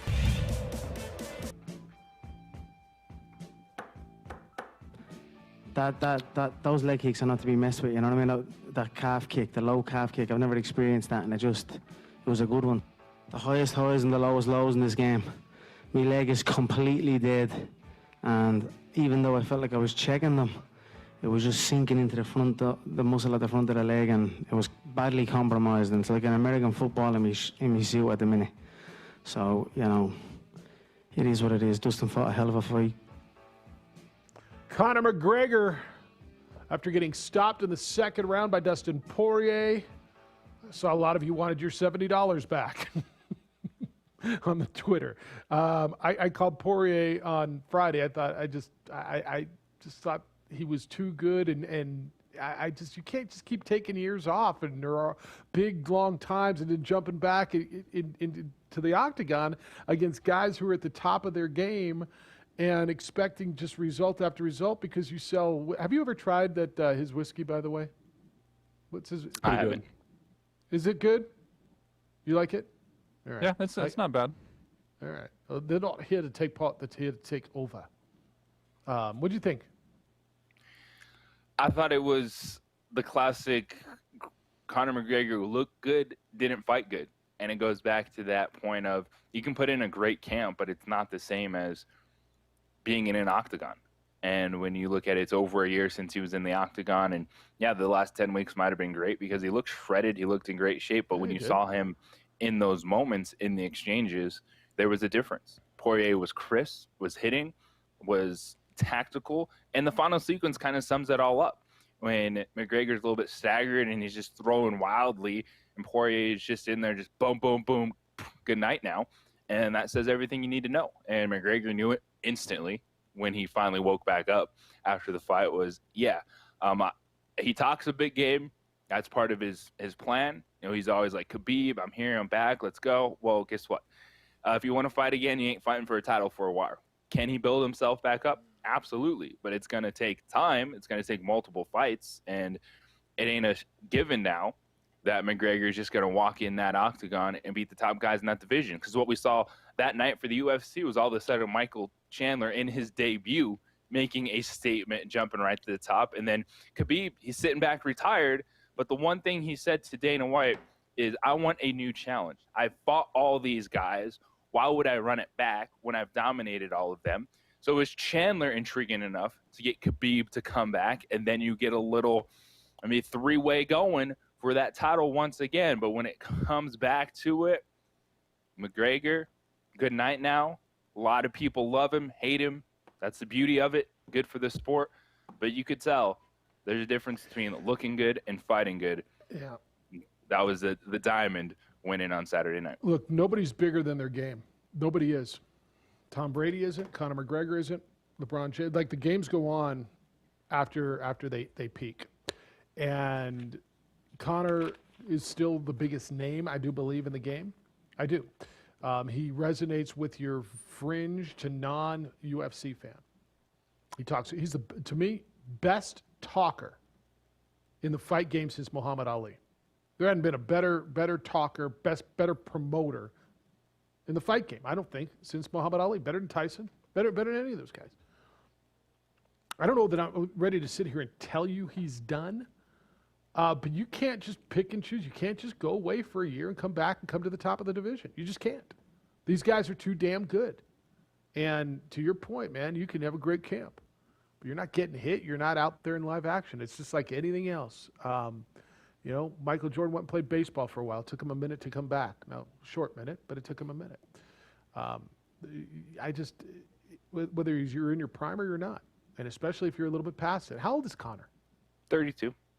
Same age as Poirier. Yeah, but Poirier's been fighting. So, all right, 505-246-0610. Let's go to Marty. Good morning, Marty. You're on the Quan's Auto Care Hotline. Good day, sir. Thank you. Apparently, Conor's had too many of those Irish whiskey commercials. He's holding the glass. He's not going to let it go empty, and he's going to drink it. Why should he? Probably has a little too much. But I hate to follow Edward, the narcissist. In all the years and all the Super Bowls, Breakfast of Champions, Wheaties, Tom Brady's never been on the box. So, Edward, there you go. He probably has such a great romance with him. So I was watching 30 for 30 last night. Interesting, Jerry West, Lakers, Celtics. Jerry West would have had 6 titles with the Lakers, but guess who was in the way? Bill Russell. Bill Russell and the Celtics. Yep. Bill Russell has all those titles, yet hardly mentioned in today's society because that was, bygone era. So, one thing that irritates me is the trophy in the NFL. Last night's game, it looks like recycled aluminum, You could buy that at Hobby Lobby. You would think Roger Goodell, Boo and the James NFL, so much money, they could get a decent trophy. I mean, that little tiny invisible football just doesn't cut it. They need a really masculine, heavy, bronze, gold trophy that would just showcase, the accomplishment of what these guys have done. So, yeah, going forward, interesting Super Bowl. I don't know about the Lobos. They're sinking. They're in purgatory right now, so hopefully they can get out. All right, thanks. All right, Marty. Yeah, I guess the trophy, that trophy itself is a little unimpressive. It doesn't bother me. I will grant him his first point. And so when having the conversation, when I tell you I think Tommy's had the greatest career in the history of American pro sports, Bill Russell's got to be in that conversation. And I mentioned him earlier, right? Bill Russell's career was unbelievable. Yes, but it's also hard to do because guess what? In 50 years, there's going to be another sports talk show having this conversation that forgets about Tom Brady. Like, I get it, but it's so hard when you haven't seen Bill Russell play, like when you haven't had that connection. And that is why in the moment, this is both resume and something we've seen with our own eyes. Well, I'll truth. Look, I didn't see Bill Russell play, but I'll put him in there. I'll absolutely put him in the conversation with Tommy. Now, Bill Russell did it all with that one team, and to your point, had to get through one round of playoffs before they got to the finals. I'm going to tell you, I think getting there is exponentially more difficult now in any sport than it was in the 60s. It just is. There's more rounds, there's more games, there's more teams, there's more talented athletes, there's just more. Does that take away from what Bill Russell did? I think 11 championships? No, it doesn't. It doesn't. It's insanity. I'm going to tell you, just weighing it the way I weigh it, I'm going to tell you, I think Tommy's career, now that he's done it with this team, and if he'd have gone to the Steelers, might not even has been impressive because it is the Buccaneers. But yeah, I mean, I'll listen to the conversation, and Bill Russell's got to be in it. All right, James, stay there. I got to hit this break. We're late for it. 505-246-0610 is where we are. I got a bunch of emails, a lot on Lobo basketball, JJ, and I'm kind of we'll get there. But a lot of people want to talk Lobo basketball. I just don't see Micah, so I don't know if he's in the restroom or if he's ready to go to break. Or can we take James' call? Is Micah? There you are. Where do you want to go? Tell me where you want to go. Move on. Break. All right, we'll take the break. We'll go to the phones when we come back. It's the opening drive on 95.9 FM and AM 610, the Sports Animal.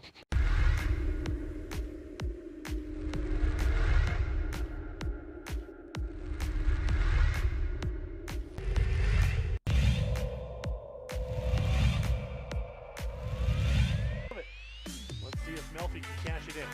He's got some protection. Deep ball. Erickson's open. Touchdown, Monarchs.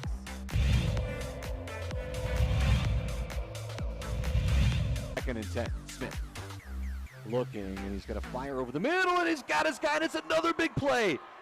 Walking away for a touchdown, Tristan Altier. They're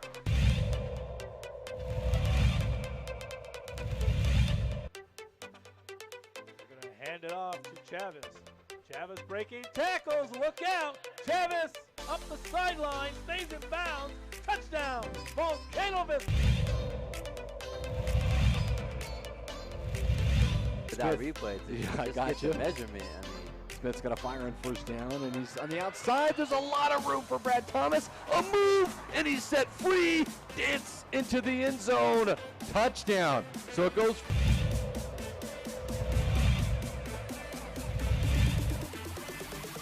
He'll run with it. Stumbling. Gets down into the end zone. And looking to throw it. And he throws it in the end zone. Caught! First and 10 from the 11. And spin move for Smith. Push the B button. Dance into the end zone.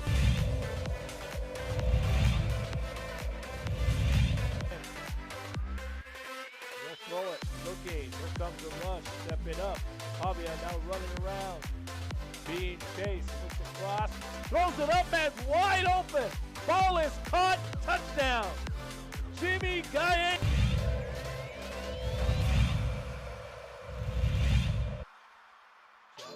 Dropping, looking, stepping up. He's going to run. He's got a lot of green in front of him. To the end zone. Touchdown. Rio Rancho, Isaiah Chavez. Chavez set. He's going to run with it again and dives and...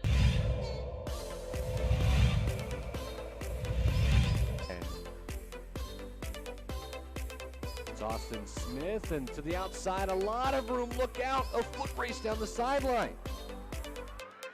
All the way on the first play from scrimmage, Chris. That's a touchdown.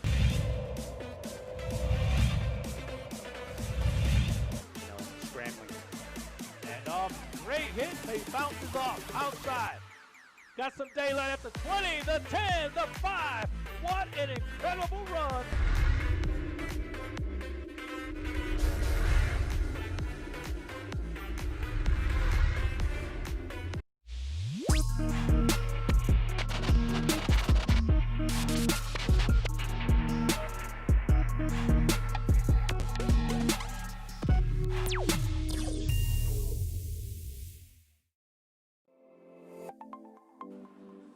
Get into the game with Garden Swartz Team Sales.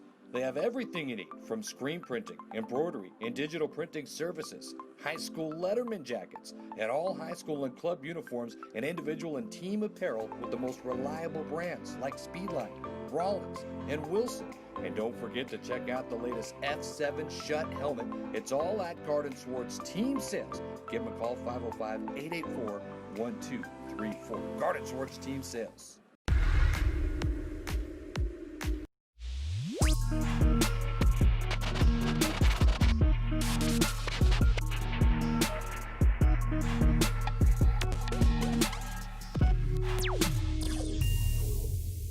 Aaron, did you agree with the decision to kick it there on 4th down? Well, I didn't have a decision on that one.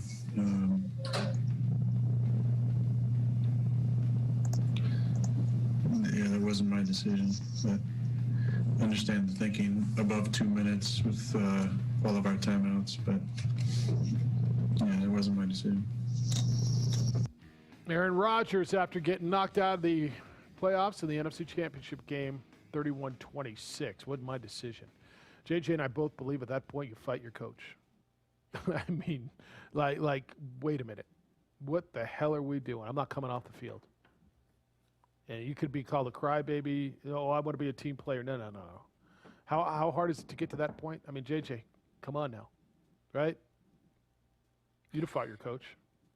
Aaron Rodgers should have stayed on that football field, even if it wasn't what Matt LaFleur wanted him to do. You can't kick a field goal in that moment. It makes zero sense. The outcome is still you need to score a touchdown regardless. A field goal does nothing. It was a terrible coaching decision. Matt LaFleur froze in the moment, getting caught up on, hey, guess what? We got 3 interceptions in a row. We'll do that again. No, you can't think that way. Anytime you take the football out of your hands, you're going to lose. Field goal sends you home. Ask the Buffalo Bills what field goals do. All right, want to take a couple points early in the game? Okay, but when you're playing great quarterbacks, you're playing explosive offenses, you have to score touchdowns, especially time, situation, where you're on the field. It's inexcusable, and it's just a moment in time where I would have to walk away, like leave that stadium if I owned the Green Bay Packers for like an hour, because I would legit want to go down that field and ask Matt LaFleur, what are you doing, and why should you coach this team next year? It's fair. Bruin James, you're up on 95.9 FM and AM 670 Sports Animal. Good morning, James. Hey, guys. Happy Monday. Thank you for having me on. Just really feel bad for 2 Bruins, Mercedes Lewis. Watched them play in high school, Long Beach Poly. Yep. And Kenny Clark, man, watch that guy, too. Watch that guy in junior high. Feel really bad for them. I wanted to see Mercedes Lewis go to the Super Bowl. He's on his last years too. Was really disappointed by what Matt LaFleur did. Why did he kick the field goal? You have, just like Troy Aikman said, fellow Bruin, right on. He questioned it also. He's like, why are you kicking a field goal? And to me, in the post interview, it seems like I don't think that Aaron is going to be back, man, or something's up, guys. So thank you. Have a good one. All right. I think the quarterback shuffle is going to be insane. I don't know if Aaron Rodgers wants out or if he doesn't. I don't know if he knows if he wants out. I think he does. Now, I don't know where he thinks he's going to get a better situation. Supposedly, him and Matt LaFleur were getting along really well. He had a good team. I go back to the draft. What could they have done with that draft pick? Those top 2 draft picks. Could they have gotten a go-to receiver in a lockdown corner? Maybe somebody that wouldn't have gotten beat by Scotty Miller. Maybe somebody who could catch. I don't know. I don't know if it makes a difference. Did they lose because of that? It's hard for me to get there. Will Redmond catches that damn ball that falls into his hands from Tommy at the end of the first half, and we never see the Scotty Miller play. If Kevin King doesn't get beat, the Scotty Miller play doesn't happen. But Aaron Rodgers got down in the red zone how many times? And they kicked field goals? And not just on the last time, which was just a horrendous decision. And we will never know what would have happened on 4th down, JJ. They could have gone for it on 4th and not got it and still not got the ball back. And now we'd be having a different conversation. It would be all on Aaron, right? It would be all on Aaron Rodgers at that point. He had 3 plays. He threw one over Alan Lazar's head and got upset that he wasn't looking for the ball. He threw one out of the back of the end zone to Devontae Adams, which didn't have a chance, and then threw into double coverage instead of running for the pylon. I mean, at some point, he's got to absorb some of this blame, doesn't he? Yeah, there's ownership for Aaron Rodgers that is to take on that final drive, no question about it. And the Jordan Love draft pick has 0 impact in what happened in the NFC Championship game because the Green Bay Packers got back to the NFC Championship game. But what it does is it adds to the uncertainty of a relationship that for some reason appears not to be great between Aaron Rodgers and the Green Bay Packers. And Matt LaFleur has done a good job. Like, this team has won a lot of games over the last 2 years to be in that position. So I don't know why there would necessarily be so much animosity between Rodgers and Matt LaFleur, so to speak, in this situation. But I just think the way it appears is Green Bay is good enough to get here because they did it without drafting an impact player in the first round. So they looked at it as this is a luxury pick. But it also then adds fuel to that fire going, well, if I'm here, I still got probably 3 to 4 years, like Aaron Rodgers sitting there going, elite quarterback getting you in this situation. And if you know he's already kind of been iffy, it's the classic, do we care about you or do we care about us? No. The luxury has done nothing positive for them. In fact, he's not even their backup quarterback. He wasn't even their number 2. And so the luxury has done 0 when they could have filled in their gaps. They got to the NFC Championship game last year. What did they lack? They lacked a. I mean, if they'd have gotten one of these stud receivers, do you think that would have helped, for crying out loud? Look how many good receivers, rookie receivers, there were in the league this year. And this is, and sorry to cut you off, Jeff, I just want to add, because it's the stature of quarterback that Aaron Rodgers is. Like, this is totally different when, like, the Alex Smith, Patrick Mahomes. Yes. Right? You know, Alex Smith was good. You're like, all right, you feel pretty good with Alex Smith. But he ain't a guy that you're looking at and saying there's no doubt someone's not going to come in and take his job. Yeah. Like, that's Aaron Rodgers in this situation.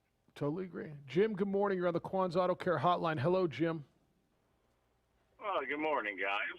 Good morning. I mean, Jim. as a Bears fan, this is an unexpected treat. Gosh, just a nice start to a Monday. But here's why I think Rodgers really may be gone. And that big picture with that franchise, they've had 30 years of Hall of Fame quarterback play. They have 2 Super Bowls, 3 appearances, only 1 appearance in the Rodgers era. They've always been 1 or 2 guys away. And there's really no excuse because they haven't been in the Brady bracket until this year. Right, they've had teams like Atlanta, Carolina, the Rams, the Eagles, all these randoms get to Super Bowl. So I think he's probably really frustrated, man. I mean, not just this season, but looking back on his career, the clock's ticking. And it's been, 12 years now? Yeah, it's been a while. 1 Super Bowl appearance in an average NFC. And 1 in 4 in the NFC Championship game. I agree with you. I think they didn't thinking, host, and I was stunned. They didn't host an NFC Championship game until yesterday. I know. Right? How What, long what has if he been ends there? up? What if he ends up with the Niners? Like, which would be the worst thing possible for me. Period. But if he ends up with the Niners, like, who's better in the NFC than them? Yeah, I mean, for me, as a fan of the NFC North, like Stafford gone, Rodgers gone. I mean, bring Truby back, 12-4, baby. There you go. There you go. You got Mitch Trubisky, 12-4 Bears. All right, man. Good to hear you. Don't be a stranger. He'll be the best quarterback in the NFC North. Woo! Him and Kirk Cousins. That's awesome. Be well. It's good to hear you. He's not wrong, though. I just, when we get back, I want to get into the quarterback shuffle because I think what we're going to see is unprecedented because Stafford and most likely Deshaun Watson are moving. And if you throw in Rodgers and Carson Wentz in there, which is going to trigger others, because does that mean Garoppolo and or Goff, or you're shaking your head? But I'm interested to see what you're thinking. And with the quarterback shuffle, one thing that is going to happen, Jeff, as we move on, and you just brought it up when we talked about it, as this week goes on, more and more pressure is going to fall on Aaron Rodgers. And yes, the decision was terrible by Matt LaFleur, but we're going to be looking at him and go, all right, if you're so good, how do you miss these chances again? I think that's right. It's the opening drive on 95.9 FM and AM 610, the Sports Animal. Discover matches all.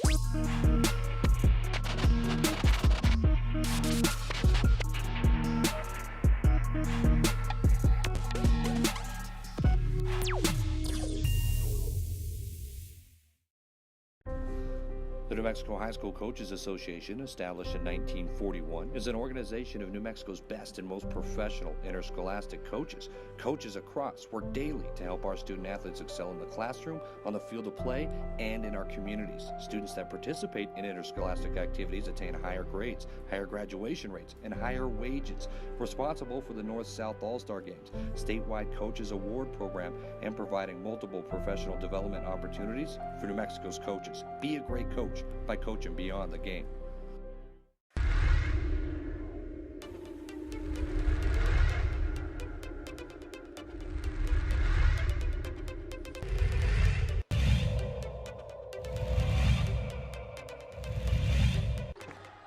Ramos, rise and fire. He's fouled.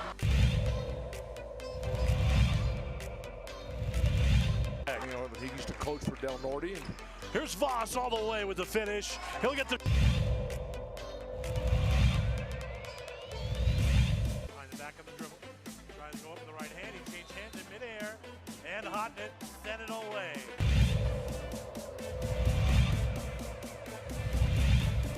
Wynn doing a really good job denying Chavez. BC hasn't got the ball. Oh, Yeku. Oh!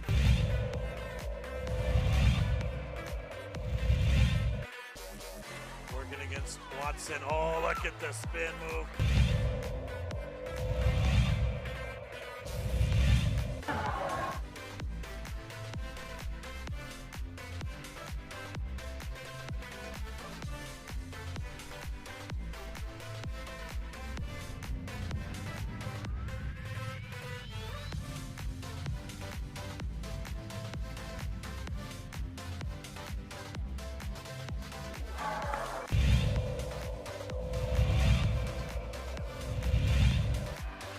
Ball's loose. DJ Bustos brings it up.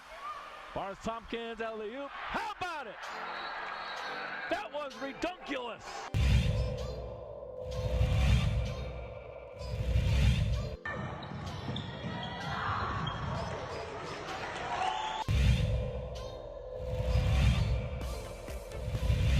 Turnover. Cable to the big fella might try to jam one home.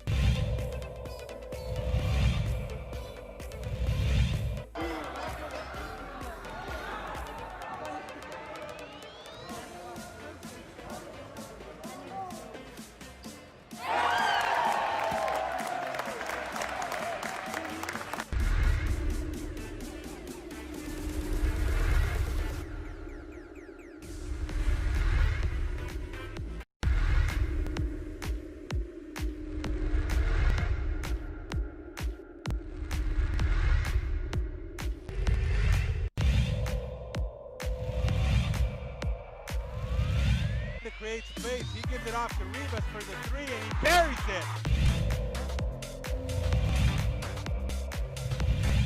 Could be coming in soon. Double pick set for Avalos. Goes to the right. Avalos puts it up high. Window. Scores and is fouled.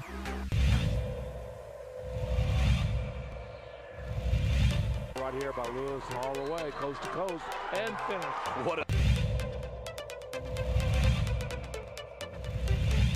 Around the screen, against White. Step back, it's blocked. JB with the block.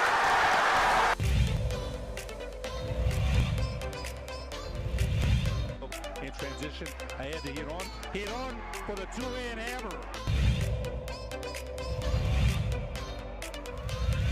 Minutes to go. They've got a shot. They have a chance, and it's put up, and it's good. What a three that is by Jalen.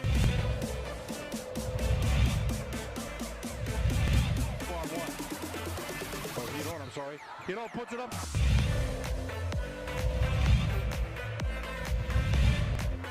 Rebound Cowboys. Right side David Hall. Thank you very much.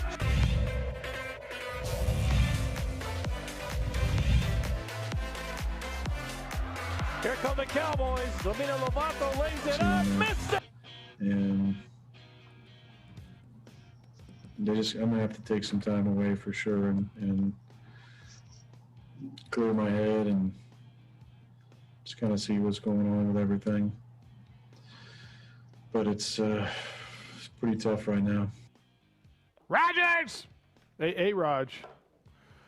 Throwing a little, I don't know, mystery into the whole thing. Look, you're going to have quarterback shuffle. You already know that Matt Stafford and you think Deshaun Watson are going to be on the move. Do you throw Carson Wentz in there, and now you throw Aaron Rodgers in there? And if so, where do they go, and is that what dominoes do those tumble? Does that mean Jim Garoppolo, Jared Goff? Where do these guys end up? I ask you this, and I get the frustration. And if I'm Aaron Rodgers after yesterday, I'm pissed. We had the game at home. My coach made a horrible decision. But by the same token, I'm as responsible as anybody for what happened. Now, JJ, where does he think he's going to find a better spot? You've got a team that's on the precipice in an NFC that there is no dominant, right? There's no dominant. There's nobody that you look at like the Chiefs say, next year this team's going to be great. Tampa Bay just won it, but they're not unbeatable by any means. You talked about Allen Robinson. You talked about some of these free agent receivers, right, to target a receiver. If you sit down with Rodgers and say, Aaron, where do you have a better chance? We're going to do everything we can to add a top-line receiver. And I think a top-line receiver wants to go to a Super Bowl would look at that situation and say, all right, a free agent with Aaron Rodgers, I'm listening to what you're doing. Where does he have a better chance to win? San Francisco? San Francisco is intriguing. With Kyle Shanahan, that offense, defensively, they still got a ton of good pieces in place. And I keep wondering what is so wrong about that relationship. Mm-hmm. Like, why is Aaron Rodgers, does it feel off with him and Matt LaFleur? Because it does. And we went through the same thing last year. And Aaron Rodgers and everyone else has come to work and they've won a lot of football games. And they've happened to just come up short in the NFC Championship game in back-to-back years. But it's a moment of you are in a great position because you are still very talented yourself. This team, despite not going crazy in free agency, got back to this point. So if you take a step back and go, maybe if we do invest a little bit more in a couple areas, we'll have the team to be in the position again. And you have to start talking about contracts. Like at some point in time when you have 100 million plus for Carson Wentz, for Jimmy G, Aaron Rodgers, like all these guys just can't move. Like these teams just can't take the cap hits and move that money around. So that's a reality of it as well. And if you're Green Bay, you're going to let everyone cool down and tell Aaron, guess what? Yeah, we might have made the decision to draft Jordan Love, but you are our quarterback, and this is what we're doing going forward. Yeah, I just guess he can force his way out like other people have. I just don't know where it's going to get better for him to get back. He's at the doorstep of the Super Bowl. They lost by 5 points. You look at the end of the first half and just go, holy bleep, right? I don't see a ton of situations where it's better. Is New Orleans a better spot for him if he goes down there? I mean, maybe, but I just don't see a lot there. Derek, good morning. Thanks for holding. You're on the Quan's Auto Care Hotline. Good day, Derek. Good morning. Happy Monday. How's everything? Life's grooving. What's happening? Oh, not much. Just supposed to start raining here in about an hour and so, and supposed to rain here all day, which is a good thing. We need it. But Beautiful. You know who's probably the most disappointed? It's probably State Farm. You know that they were probably geeking on a Patrick Price versus Rogers rate Super Bowl. But That's right, a Jake from State Farm Super Bowl. Yep. Yep, exactly. So, but the future of the NFL looks really good. I mean, you look at all these good, young, up-and-coming teams, Buffalo, Miami, assuming, the Niners are going to get healthy this year. The Chargers, although they had a disappointing year, they got a lot of young talent. If you can build a little bit of an offense around that defense in Washington, they might be an incoming team. So the future looks really good and really competitive for the NFL, which has got to be exciting for Roger Goodell and everyone else. And the Lobos, man, real quick, I think it was about a week ago, I looked at the net ratings, and they were like around 275. That just shouldn't happen. I mean, it was just, not too long ago, they were winning conference title after conference title. They got a 2 seed in the NCAA tournament under Alford. And to see how far this team has dipped and dropped over the years is just real sad. I mean, what's realistic for the Lobos? Probably win a conference title every 5 years or so, making the NCAA tournament probably once, 2 to 3 years is probably realistic. I think I heard a stat that they haven't been to the NCAA tournament now since like 14. Is that about right? Craig Neal's first year. So yeah, 3, 6, for a program that has such, granted they don't have the rich history with Final Fours and Elite Eights and everything like that, but it still has a good solid tradition. The Pit is still a great venue that is still respected and thought about across college basketball. And I don't know what has to happen, but something's got to happen to get this team back up and at least to where it is, in contention for a conference title, in the talk for an at-large bid. But anyway, guys, have a great day. No, thanks, Derek. Appreciate it. JJ, do you know what the Lobos' net is? So there's, 351 teams? Do you know what their net ranking is right now? After this weekend, yeah. What is it, Jeff? What would you guess? 297. 306. 306. 306. I said San Jose State's 334. Yeah, Derek's call. I mean, he's a Lobo fan sitting in Vegas, and 306. We'll talk Lobo basketball when we get back. As much as Edward loves Thomas Edward Brady, the next guy's a big Packer fan. Who had a bigger man crush? Edward on Thomas Edward Brady or our next caller on Brett Favre? 1 minute. Where is he?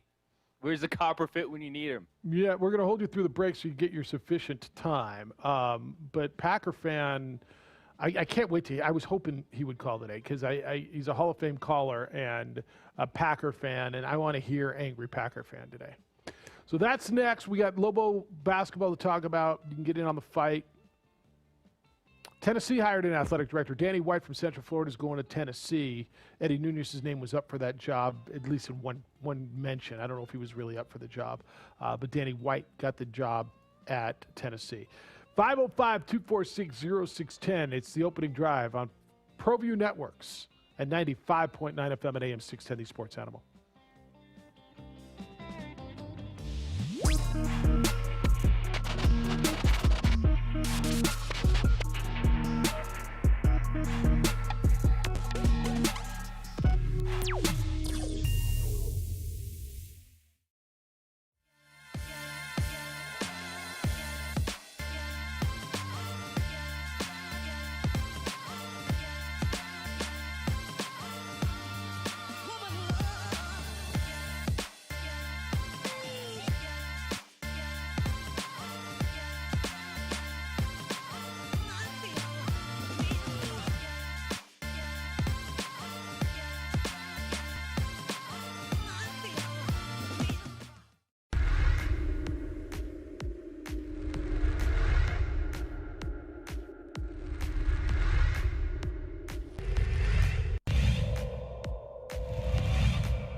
Moreno extra pass.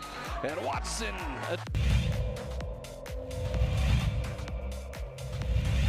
Out with it, Gallegos, and he's going to run all the way. Window, yes!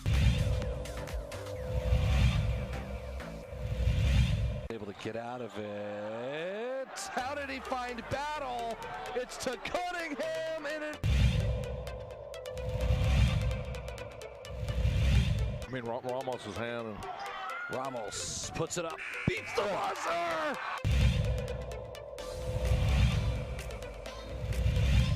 boy, Jefferson wide open. Getting Jefferson to Daraji. Into Watson with the jam.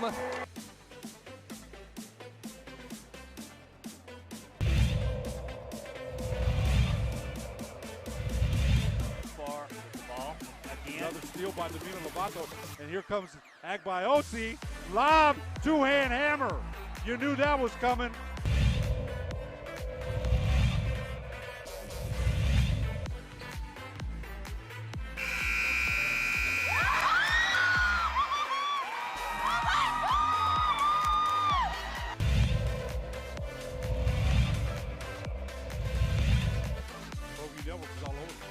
The lob, tagged by Osi, the one-hand hammer. Put up. And a drive from Palm.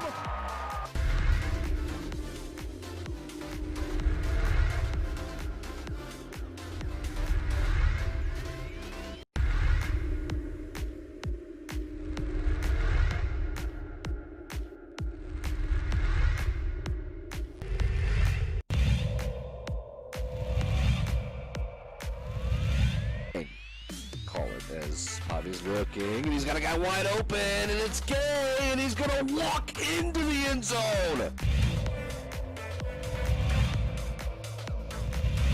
But he did a good job with it. First and goal, it's Chavez to the middle, and Chavez stops. And Stevens in motion. On the handoff to Mitchell. Look out! Oh, see you later. Take it to the house. Fly, Cardinals fly. To the other side, provide some protection. And off to Webskowski again. Look out! See you later. Formation. 3 consecutive post-game wins on the road for Tom Brady. The Bucs win. Bucs win. Tampa Bay is heading to the Super Bowl. It's the final call on Buccaneers Radio. Buccaneers 31, Packers 26. Tommy going back for the 10th time to the Super Bowl. There's been 55 Super Bowls. Tommy's been in 10 of them. Tommy will be the oldest player ever to start in a Super Bowl that includes kickers. 505-246-0610. It's the opening drive. Jeff Siembieda and JJ Buck another hour with y'all. If you want to get in, you can call or send emails, Jeff or JJ at 610knml.com. Jess, thanks for holding. Thanks for calling. Hoping to hear from you today. How you feeling? Ooh, yeah. El Jefe. You know, I could go my whole life without hearing Tom Brady's name again. Yeah, but you won't. Easily. But you won't. Easily. I think my son called him Dream Crusher, because that's all he's done throughout his career is crush other people's dreams. That's good. When's enough? Anyway, moving on from that, how, if you're Matt LaFleur, how in the whatever, it's hard, we got to keep this radio safe, how do you kick that field goal? It's almost not even mathematically possible to do what, I mean, what he was trying to do, but how do you make that decision with Aaron Rodgers? Sometimes I think there's some sort of conspiracy theory happening in Green Bay that they don't want him there anymore. You have a guy who's got 4 years left on his contract. You spend a first-round pick on a quarterback. Still trying to figure that out, because if you spend a first-round pick on a quarterback to motivate a guy, you must be just full of picks, right? Just have picks to waste. Nope. If you listened to his post game, nothing in there was pretty positive. He said he had no say in the decision to go for that on 4th down. Now, he probably could have ran that in on that 3rd down play. and he decided not to. But maybe he decided not to because he thought they were going to go for it on fourth down. As we all I mean, I don't see any negative for going for it on fourth down. If you don't get it, you still have your 3 timeouts, and they're like on the 8-yard line. It was one of the most dumbfounding decisions I've ever seen in football. Obviously, that must be the young part of him because I think I'm about a year older than Matt LaFleur. And, it just made me think of dodgeball with Ben Stiller saying, "Suck it, LaFleur." Well, that's what happened. And we probably just wasted that whole career. I think, was it 2010 when Green Bay won the Super Bowl? I think my kid was just born. My kid's 11 now. It seems like that era's done. Because if I'm Aaron Rodgers, what have you done for me lately to help me win a championship, help this team win a championship, bring one back to the city? What have you done? Don't bring me any wide receivers. You're drafting quarterbacks. You're making stupid decisions in the biggest game of the year. I mean, that's going to define his, basically, without that Super Bowl win, yes, we remember that, but you're always going to be known as the guy just like Brett Favre. It just got one. You have to be aggressive nowadays. You never know when you're going to get back. How much do you put on? I think that was one of the poorest decisions I've ever seen in a football game. Absolutely agree. So let me ask you this. How much do you put on Rodgers, though? It was a 31-26 game. They got down into the red zone a couple of times, had to kick field goals. Granted, worst call ever by a head coach. I think I agree with that, or at least one of them. But Rodgers has to take some of the heat on this, doesn't he? Yes, they had chances, but I think also part of it is the play calling. After one of the interceptions, when they had the momentum shifting back over to them, the first 2 play calls coming off the interception with the momentum going were 2 toss plays. They went for about 1 yard, and then you're down to 3rd and 8 again. It just seemed like, and this happened in the San Francisco game last year, the play calling. And I don't know if this is like this with young guys and the opposite with Andy Reid and some of these older dudes. Just let them play. Let them play like you've been playing all year, and then the biggest game of the year, you pucker up and you get conservative. And you're not – so, yes, a lot of that is on Aaron Rodgers and the defense, by the way, which there was a couple times that the Bucs scored with nobody within the vicinity of them, just blown coverages. And I put some of that on Aaron Rodgers, but the play calling was absolutely horrid as well. The special teams was horrid. The first kickoff, you gave up 34 yards on the first return. Right then and there, I felt uneasy. The first play of the game made me feel uneasy. And, I just think that unless something happens, someone talks with Rodgers, and of course, that's always what happens after. Well, where's he going to find a better spot? Where's he going to find a better spot that he's got a better chance to win? Because here's my deal, and I said this in the first hour.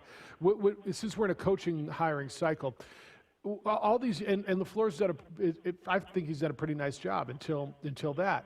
But all these guys who are great coordinators, these young bright minds, he got outcoached by a guy who's a better game manager, and I never thought I'd say that about Bruce Arians. But how about guys being able to manage games and being able to handle pressure situations and making snap decisions that you have to make? And he failed in that one yesterday. Like there's a reason some of these head coaches get hired over and over because they've been through the ringer of making snap game time, game management decisions. It all comes down to those 2 or 3 games a year. That's why you hire those guys. You don't hire them for week 4. You don't hire them for week 7 when you have the highest scoring average. Those guys don't care about that time. None of those guys care about that time. They care about now.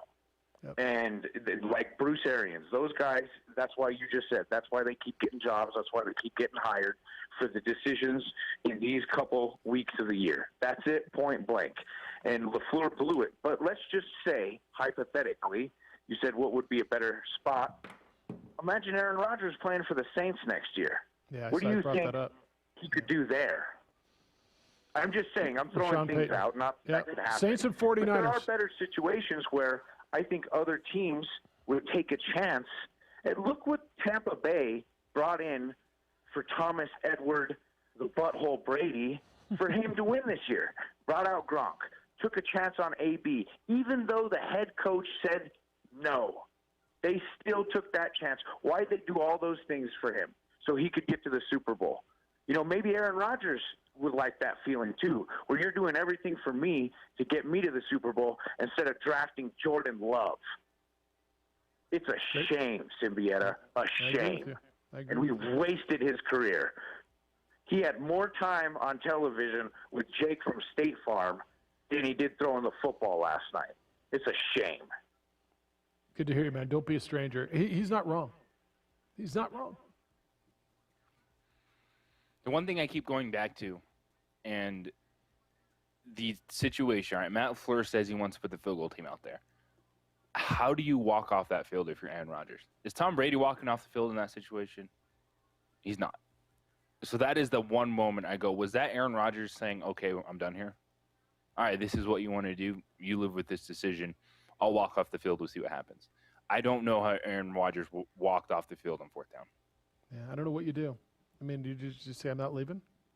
Because in that moment, that entire team is going to listen to Aaron Rodgers. If he says, Mason Crosby, you best walk back to that bench. Mason's like, all right. Yeah, cool it would have been like when, the whole team would have been like when Jalen Hurts got pulled for Sudfeld. What was the guy's name in the last game of the season with the Eagles? Thank you. The whole team would, if Jalen Hurts would have gone out there and the whole team would have been behind him, right? Now Jalen Hurts doesn't have the swag of Aaron Rodgers, obviously, but you're right. If he just said no, hell no, stay off the field, get off, and Crosby would have been going, what? Looking at Rodgers, looking at LaFleur, going, what? And you'd have had a hell of a scene. Yeah, you'd been, Mason, you know your role. You walk to that bench. You turn around.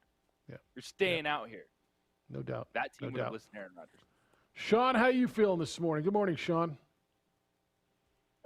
Doing as well as possible. I was kind of hoping to get on before Ed.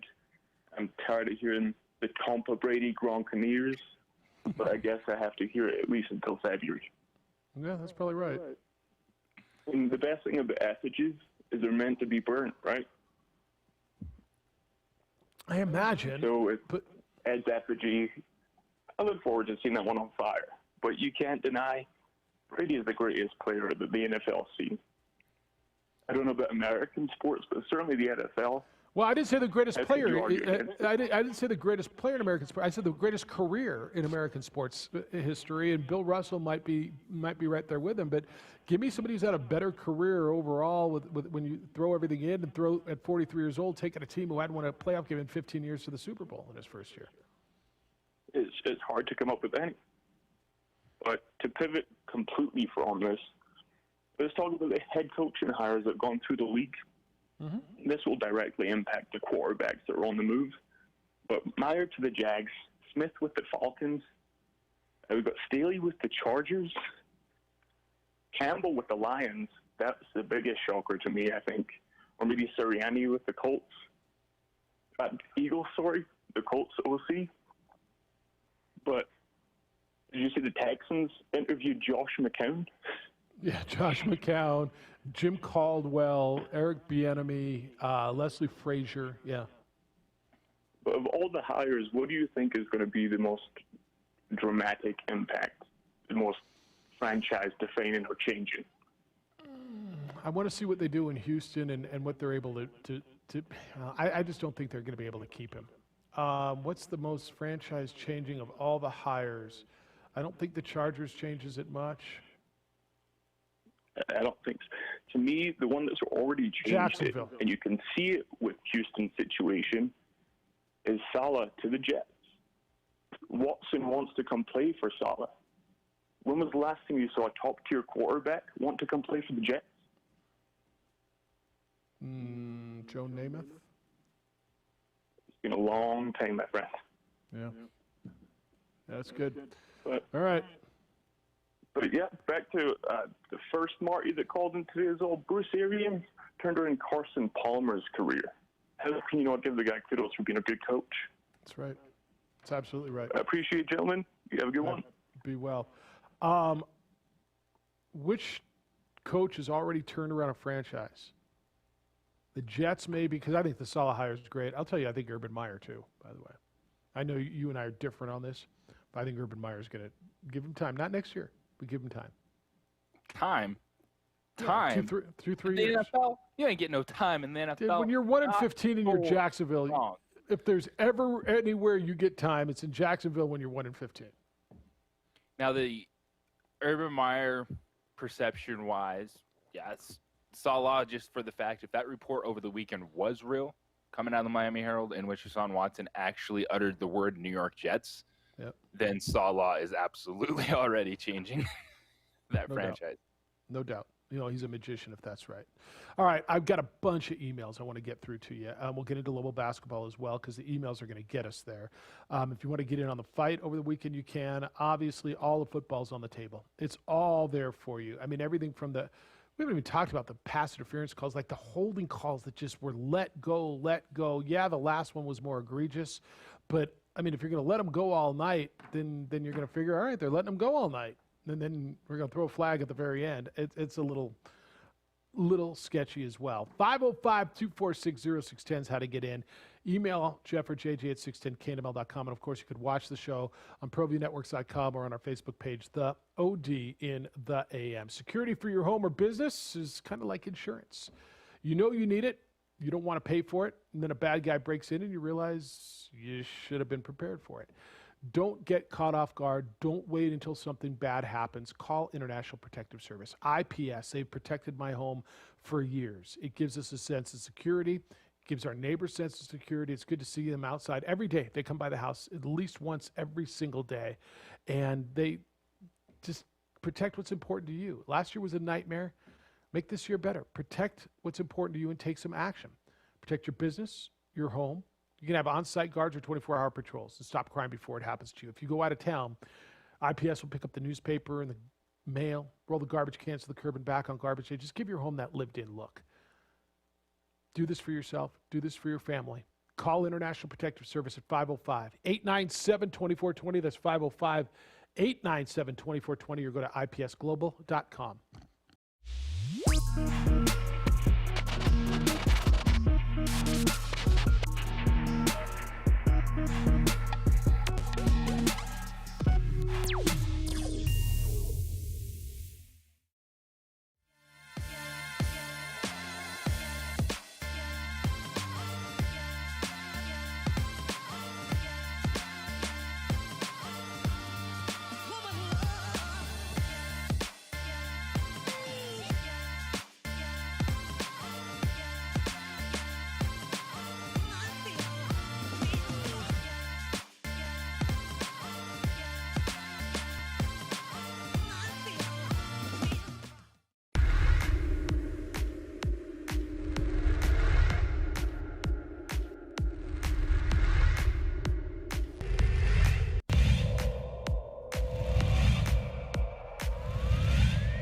Second field goal, he's got 4 points. Watson, though, goes all the way.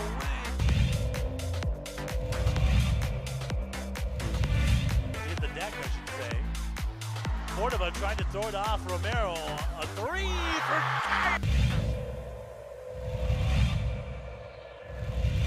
Set out to Jutapia. Nice move behind his back. It's a good...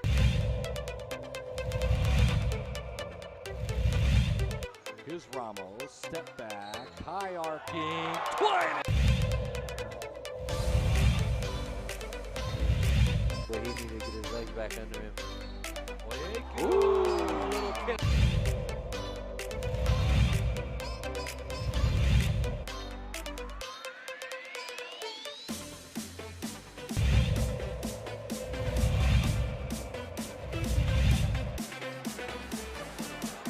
They leave it one more time. Two-hand hammer.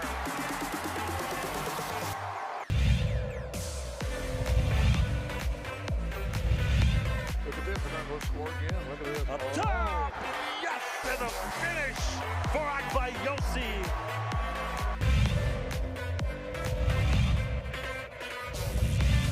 Saved into the hands of Riak, ahead of the pack to Davina Lovato. Up high, down hard for Akbayosi. More time at home. Out of the corner, Casals, the 3-0, Katenge! Let me clean up the mess! He dropped out of the rafters for that one, Steve.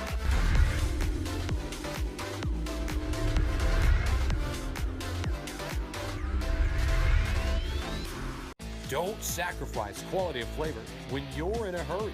Golden Pride offers ribs, fried chicken, green and red chili breakfast burritos, and Frontier Cinnabons. 4 great locations, or visit us online at goldenprideabq.com. Golden Pride Barbecue Chicken and Ribs, proud supporter of ProView Sports Network.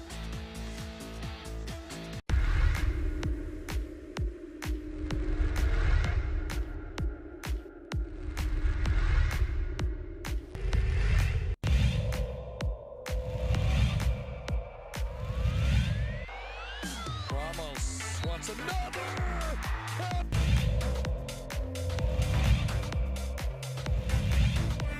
Opportunity here. Martinez shoots, he scores. It's going to fuel us, and I got no doubt in my mind that we will be back. This is a team that fought hard to the end, team that loves each other, and we're still young and we're only going to get better. And that's one takeaway I got from this. Josh Allen, Buffalo Bills, after his team got beat in the AFC Championship game. 38-24, the Buffalo Williams fall to the Chiefs. So it'll be the Chiefs and the Buccaneers in Tampa in the Super Bowl. Jeff Siembieda and J.J. Buck. Don said the greatest. He says, it's so amusing to listen to those who hate Tom Brady. I don't gush all over him nor pee my pants over him like Edward does. But we are witnessing history that will never be repeated. Mahomes may come close, but he won't put in the years Brady has. Ever since Deflategate, I've been rooting for Brady since everyone was dogging him. Appreciate what we are experiencing. We will never see it again. Lobos whimper, they do not woof. It's from Don. Damn! Don's the Lobos whoop, they do not howl, or howl, they do not woof guy. He's like Lobos whimper, they do not woof guy now. I agree with him on the Brady thing. Look, you don't have to like him. You don't. This is kind of the LeBron thing to me. You don't have to like him, but you should appreciate it. And I'm with him, by the way. I've rooted for him. I've liked him more since Deflategate than before. I've appreciated more and more what he's doing. I don't like him anymore because I appreciate who he is as a player. That was a mess, and he took that mess as far as it could go. So I'm not going to say I like him more because he did something that everyone else was doing it. Doesn't make it okay ultimately, but he's still a very good football player. So I don't like him more because of Deflategate. I just appreciate what he does on the football field. And the one difference is that guy at quarterback between Tampa Bay last year and Tampa Bay this year. Well, I mean, they have Gronk and Leonard Fournette. Antonio Brown didn't play yesterday. But yeah, that's the difference. And the guy, who was it? Was it Marty? Who was telling me about the line? Who came in and told me all about? Oh, it was Lance. About the it's all about the offensive line. Yeah, you got to have a good line. The same line was there for Jameis Winston. They didn't make the playoffs. All right, you want me to start banging through some of these? Lot of Lobo emails. Sid is in on the San Jose State loss. Obviously, Mr. Siembieda, my phone was blowing up with questions of where San Jose State ranks as far as worst Lobo losses ever. I put it the 4th regular season. I'm omitting postseason because everyone already knows about Cal State Fullerton, Harvard, Louisville, and the chili cheese fry game. Number 191 going into the season. Lobo basketball was hyped as usual, but after losing to mighty Eastern New Mexico in the pit, it was a good thing you could still buy yourself into the NIT. 89, all Lobo basketball had to do was beat lowly Hawaii in the home finale to secure a likely NCAA berth. They blew a big lead and then saw Luke Longley tip the Rainbow's last second desperation shot straight off the board into the basket. This San Jose State loss was 4, and then the Nevada game where they blew the big lead, the Sweet Carolina game. All right. I'm interested in how Sid ranked this specific San Jose State loss versus the other two, and why this one was worse than the other two when these were two bad teams playing each other. Yeah. Oh, this is that 89 game was when Rob Robbins uttered his all-time classic, "We choked." It's a bad loss, JJ. I mean, I'm not going to sit here and rank them because, I'm just not. But it's a bad loss. But guess what? The Lobos are bad. That's why I don't put this at the top. Like, they're really bad. That's why I'm interested. Like, how does this one jump out over, say, what happened the last 2 years when Lobo basketball wasn't this bad? You know why I think it is people are losing their mind and ranking it there?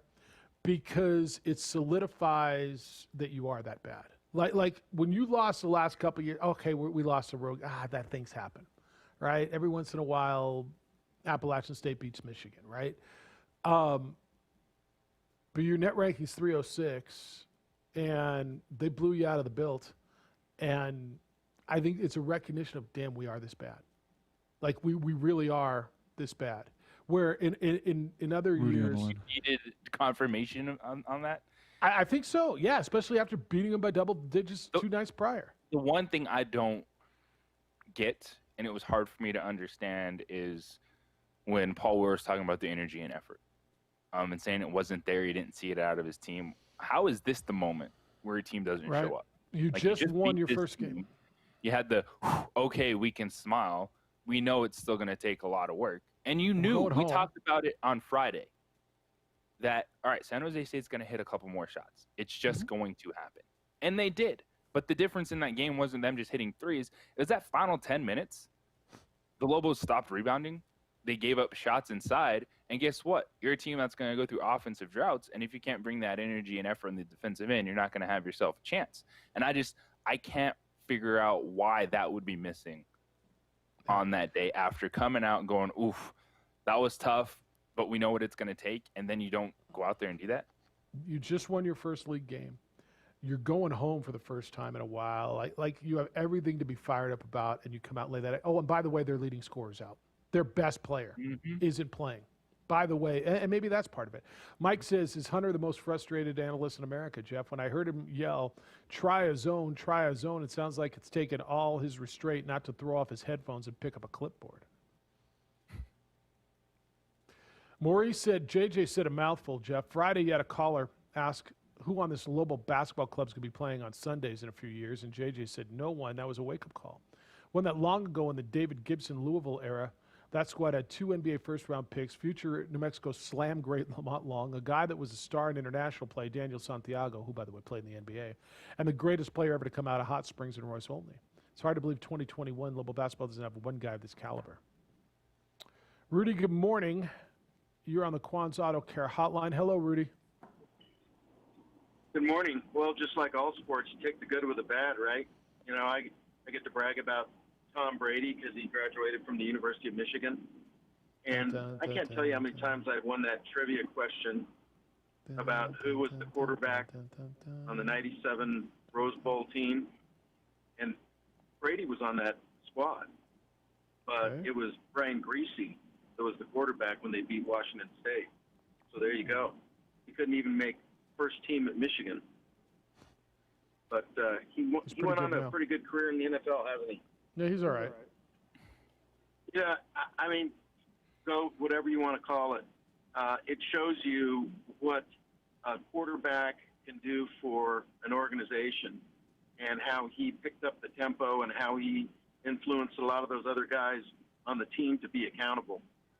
And I think that's how you win in sports, is when the guys on the team are invested and accountable to each other. Okay. I think that's right. That's the ultimate team sport. That's the ultimate team sport. I've always said that because you got 11 guys in motion. One guy doesn't do his job, the play blows up. Yep. And you know what? They earned it. They went to Green Bay. I didn't think, of course, they didn't have to face the frozen tundra. You know, it was actually a nice day in Green Bay. Yeah, it was and I chilly. think that worked in Tampa Bay's favor, too. They weren't freezing ice bowl conditions or any of that other stuff. So I think that helped it. But the other thing that helped him is Brady has played how many games in New England at this time of year to get in the Super Bowl, so a cold weather game wasn't going to bother him. Yep. So congratulations to them. And, you know, the Bills had their chance when they were up 9-0, but just the Chiefs keep dialing up plays, and they just seem to come out of nowhere, and you let Hill loose, and it's all over. My final thoughts about the sports weekend, you know, I feel bad for everybody in the Lobo organization. I think there has to be some soul-searching and accountability, and that's why I was talking about there's nobody on the team that really, you know, watching guys mope around the court for 10 minutes didn't do much for my Saturday, but it is what it is, and I hope somebody can address that because that's just not what I expect out of Lobo basketball. Let me put it that way. It's rough. All right, Brody. Thank you. Appreciate you. You know, we've been up, we've been down. We'll be back up. Hopefully soon. Global basketball is too valuable, and they have too many good things about it. So if this isn't the coach, well, then we'll find another coach. But if this is the coach, he needs to fix this right away. Quickly, yeah. All right, thanks. Thanks, guys. JJ, that's the first time I've heard Rudy question it. Like that. That's telling to me too, right? Rudy's the ultimate optimist, and that's the first time I've heard him say, that effort's unacceptable, and if this isn't the coach, then we got to find one. Of all the ardent diehards, Rudy's been the guy, and that tells me quite a bit right there. And this is a team, at least you look at the last 3 games, and you say, you know what, the effort has been there. Offensively, we know they're not going to be good at times, and they're going to have their tough stretches, but at least they were playing hard. And really the last 10 minutes in the second half, the offensive rebounds they gave up, the plays at the rim they gave up, you're wondering, how did it get to that point? In the midst of at least coming off what Paul Ware said was the first happy locker room, did they take it for granted? Did they not go in focused? But then how does that point not change when you're in the second half of a 1-2 possession ball game, knowing, all right, we got to bring that energy. The effort has to pick up defensively, at least play the way we have been over the last few games, because we know it's going to be the ultimate grind offensively trying to figure this out. And that's just what I'm having trouble wrapping my head around, is where did that go in the second half? Yeah, and look, I'm not going through what they're going through. So, part of me questions the effort, and part of me says, how can you question the effort? But I guess coming off of everything you said, coming off of your first win, your first feel good, don't you want to feel that again? I mean, you can't be to the point where you think, all right, we're just going to roll out the basketballs and beat that team again. And their best player's not playing. Oh, damn, we got this. We just really, you're not good enough for that. You can't be. You're going home. You're coming off of your first feel good. Why no energy? Noon game. I get it. The gyms are empty. It's got to be weird, but the effort thing is, and then Paul came out and, he really went like Danny Gonzalez on that thing, right? This one's on me. And for some reason it works for Danny. And maybe if Danny would be 0-8 in league or just lost to a team, I don't even know. Maybe there's more expected of basketball than there is of football. And, well, there's not even a maybe, there is. But it seemed like, when Danny comes out and says, that's on me, that's the coach taking responsibility. I'm not sure it worked that well for Paul. I struggled with the whole thing on Saturday. It's a different situation when you look at Danny Gonzalez, year one, foundation, culture, expectations, etc., versus where Paul's at in his career and fans hearing that. Yeah, I think that's right. No, I think that's right, and that's why it rings differently. All right, 505-246-0610. I'll get you a bunch more of your commentary because you have so much to say coming off of just a huge weekend. Emails are coming in, Jeff@610KNML.com. It's the opening drive on ProView Networks and 95.9 FM and AM 610 Sports Animal. Introducing...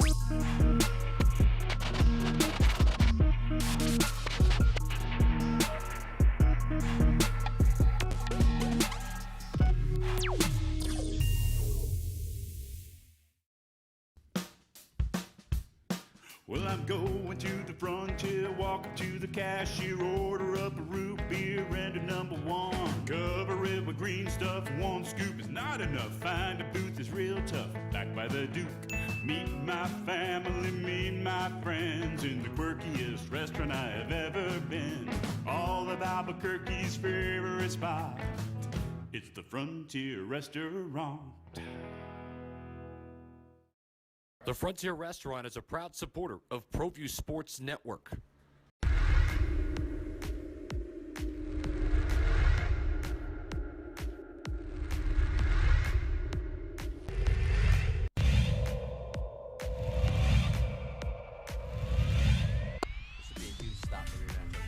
Dorian over. Did he get in? Yeah, they got in. Touchdown, Dorian Lewis.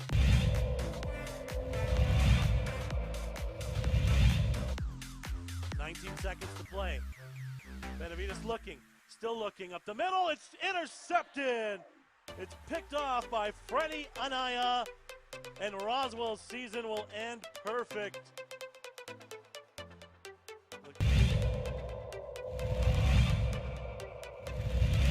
Second quarter, 2nd and 4 for Socorro at the whole 44-yard line.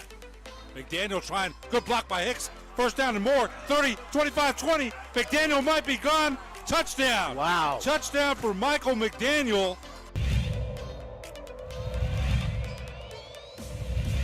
It's 40 seconds this year. It's not like 25 like it used to be. He laterals it back. What a play by Hightower. Pitch.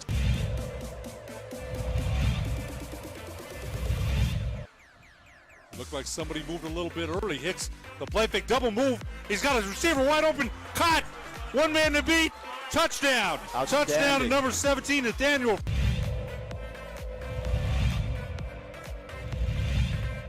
Third and 6. Big defensive play coming up here. Little trickery to Reese. See you later. Touchdown. They went for the deep ball to Reese. To the right, single receiver split to the left. Play fake, head up the middle, got some room. 50, 45, 40, has one man to beat. 30, 25, 10, 5, touchdown. Touchdown, Hope. Wow. On a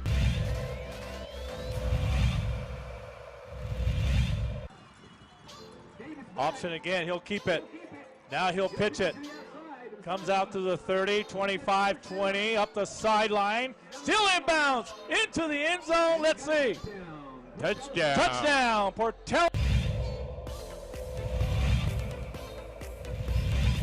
The outside of running an out route. Davison in the play action, looking. He's going to go back to Lewis, and Lewis makes a cut, and Lewis still on his feet. Dorian Lewis is in for a touchdown.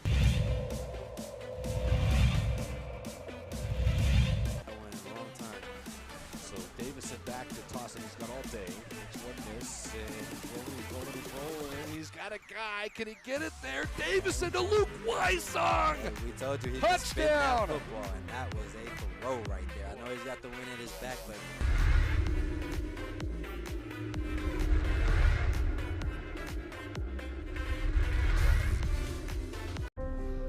The New Mexico High School Coaches Association, established in 1941, is an organization of New Mexico's best and most professional interscholastic coaches.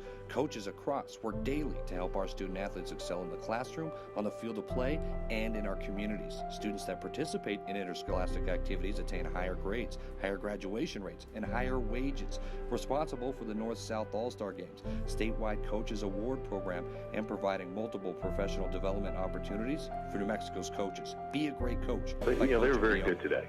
And they were missing their top scorer in Washington being out. And you see this so many times with teams when you lose your key player that other players step up and step into a role and play above their level. And you see that happen all the time. And second half especially, we were many times we got too spread out on the defensive end. And they were small, they played small, and they went with a little bit of a dribble drive and spread us out. And then when we got caught spread, they were able to make the extra pass, and they shot the ball really well from three. So you've got to give them a lot of credit for spacing the floor, and then they had players who stepped in and made some really big shots today. Lobo assistant coach Dave Pilipovich on the post-game show with Hunter Green and Robert Portnoy, courtesy of UNM Radio Network. J.J. Pilipovich came out for the post-game. Now, Paul Weir came on the Zoom press conference with the local media.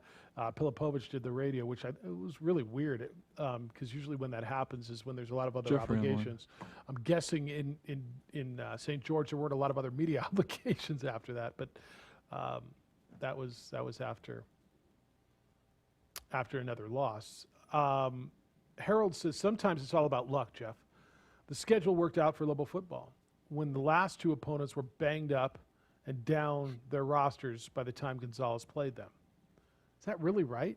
I don't think that's right. First of all, you were on QB5, guys. Whatever you say.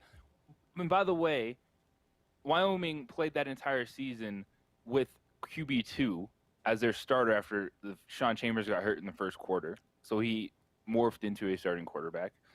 Fresno State didn't was play as healthy as anybody. Yeah, I mean everybody's. By the time you hit November, everybody's kind of banged up. Take away anything from what Lobo football did in those last two games. Yeah, Harold. With all due respect, it's not right. He says the opposite's true for Lobo basketball. They're getting all the tough games at home, which this season is anything but, and all the winnable games, Fresno State, Air Force, UNLV, are having to be played on their field. Even Wyoming, which looked infinitely winnable in November, doesn't anymore if that series gets moved to 72-20. What wasn't winnable about San Jose State?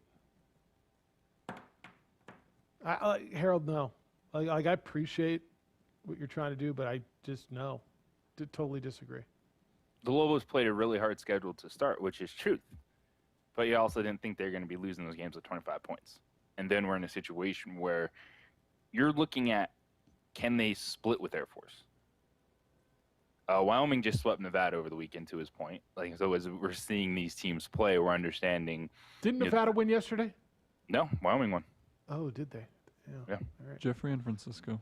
All right, Jack says, any truth to the rumors, Jeff? Is it true that Candelaria was so distraught over Lobo basketball, the loss, that he trashed the Big Stick studio when his show came on after that debacle? I don't know. Let's ask him. Jeffrey, good morning. Did you trash the studio, or are you now indifferent that you left it alone?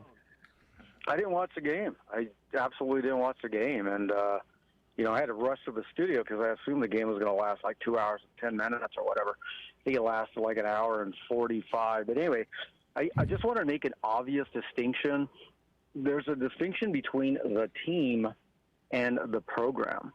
And it's pretty obvious, and it isn't any kind of an offensive disparagement against any of the players themselves. They've had to deal with unprecedented conditions. But having said that, this is probably the worst team I can remember in 45 years. Again, it's not the fault of the players because, they were brought together by Paul Weir. But the distinction between the team and the program, and I just think a lot of folks are conflating the two. And for me, a team can be bad and you can resurrect it with, a good recruiting class the next year. But I just think it's the descent, the slow incremental descent of the program. The shine on the brand is definitely been diminished. And I think that's a much harder thing to resurrect than rebuilding a team. And it's going to take a number of years of good teams. Jeffrey, it's going to take a number of years of good teams to resurrect the brand of the program. Absolutely. But I'm just saying the brand is a much more holistic, institutionalized thing than a collection of 8 to 10 players on a team. This team is clearly the worst team in probably 40 years, but it's been a descent of these collections of, I guess you'd say, ineffective teams over the last, that have descended the program to a place of what I call irrelevance. And I just think that's a much harder thing to do, to rebuild the brand, than to rebuild a team. And for, someone that I guess I do care, then, watching and following and investing in Lobo basketball for 45 years, it just bothers me that the program is in more dire straits than the team. And as far as Tom Brady, I'm not a Tom Brady acolyte. I thought his career was over 5 years ago. I have absolutely been, deemed wrong. The guy is the greatest team player in the history of team sports. You could argue Bill Russell. I think he mentioned that earlier. He won 10, 11 championships. The other career that doesn't get mentioned often is Kareem Abdul-Jabbar played in 8 finals and won 6. One with Milwaukee. One with Milwaukee. Yeah. But so you're talking about 8 championship games that he participated in. That's pretty amazing. Yeah, but Bill Russell might be the only one you could argue is parallel to Brady. But what he's done in a team sport called football with, the susceptibility to injury, it's unprecedented. And I have absolutely been proven wrong. But the bigger point for me is Lobo basketball. It's not about just, for me, the concern about the team being awful and inept, but it's the program that is incrementally descended to a place of absolute irrelevance. And that's more concerning for me. All right. Thanks, man. Thank you. All right. Let's take this last break. Francisco, we're going to hit you when we come back. I'll get as many of these emails in as we can. Whatever we don't, we'll carry over to tomorrow. It's the opening drive on 95.9 FM and AM 670 Sports Animal.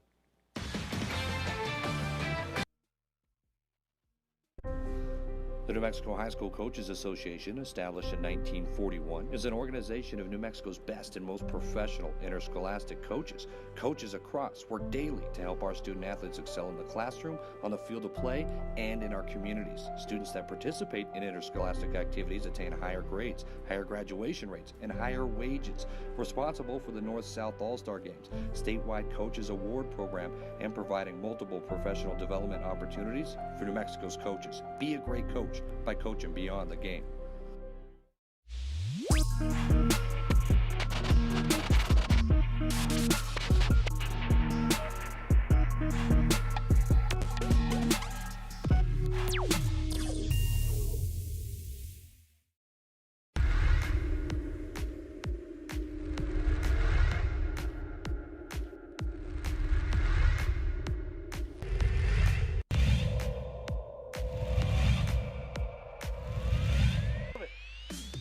Melfi can cash it in. He's got some protection. Deep ball. Erickson's open. Touchdown, Monarchs.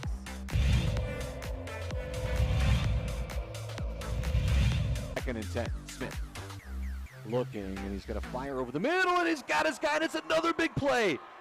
Walking away for a touchdown, Tristan Altier.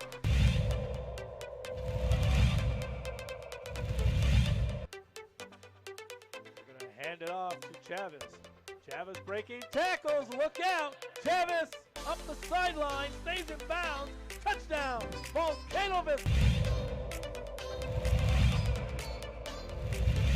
That replay. I got you. Measurement. I mean, Smith's got a fire on first down, and he's on the outside. There's a lot of room for Brad Thomas. A move, and he's set free. Dance into the end zone. Touchdown. So it goes.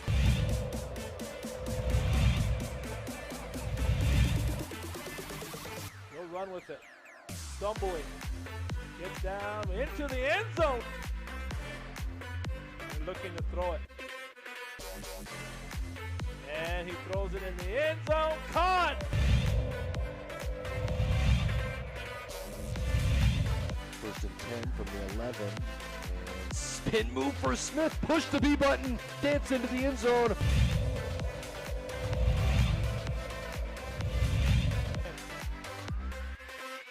Throw it. Looking. Here comes the rush. Stepping up. Pavia now running around. Being chased. Looks across. Throws it up and wide open. Ball is caught. Touchdown. Jimmy Gaye.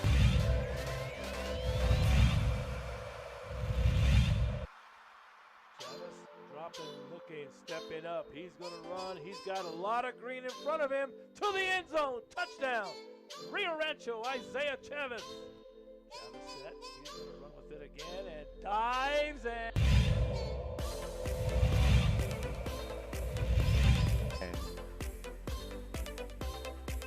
It's Austin Smith, and to the outside, a lot of room. Look out, a foot race down the sideline.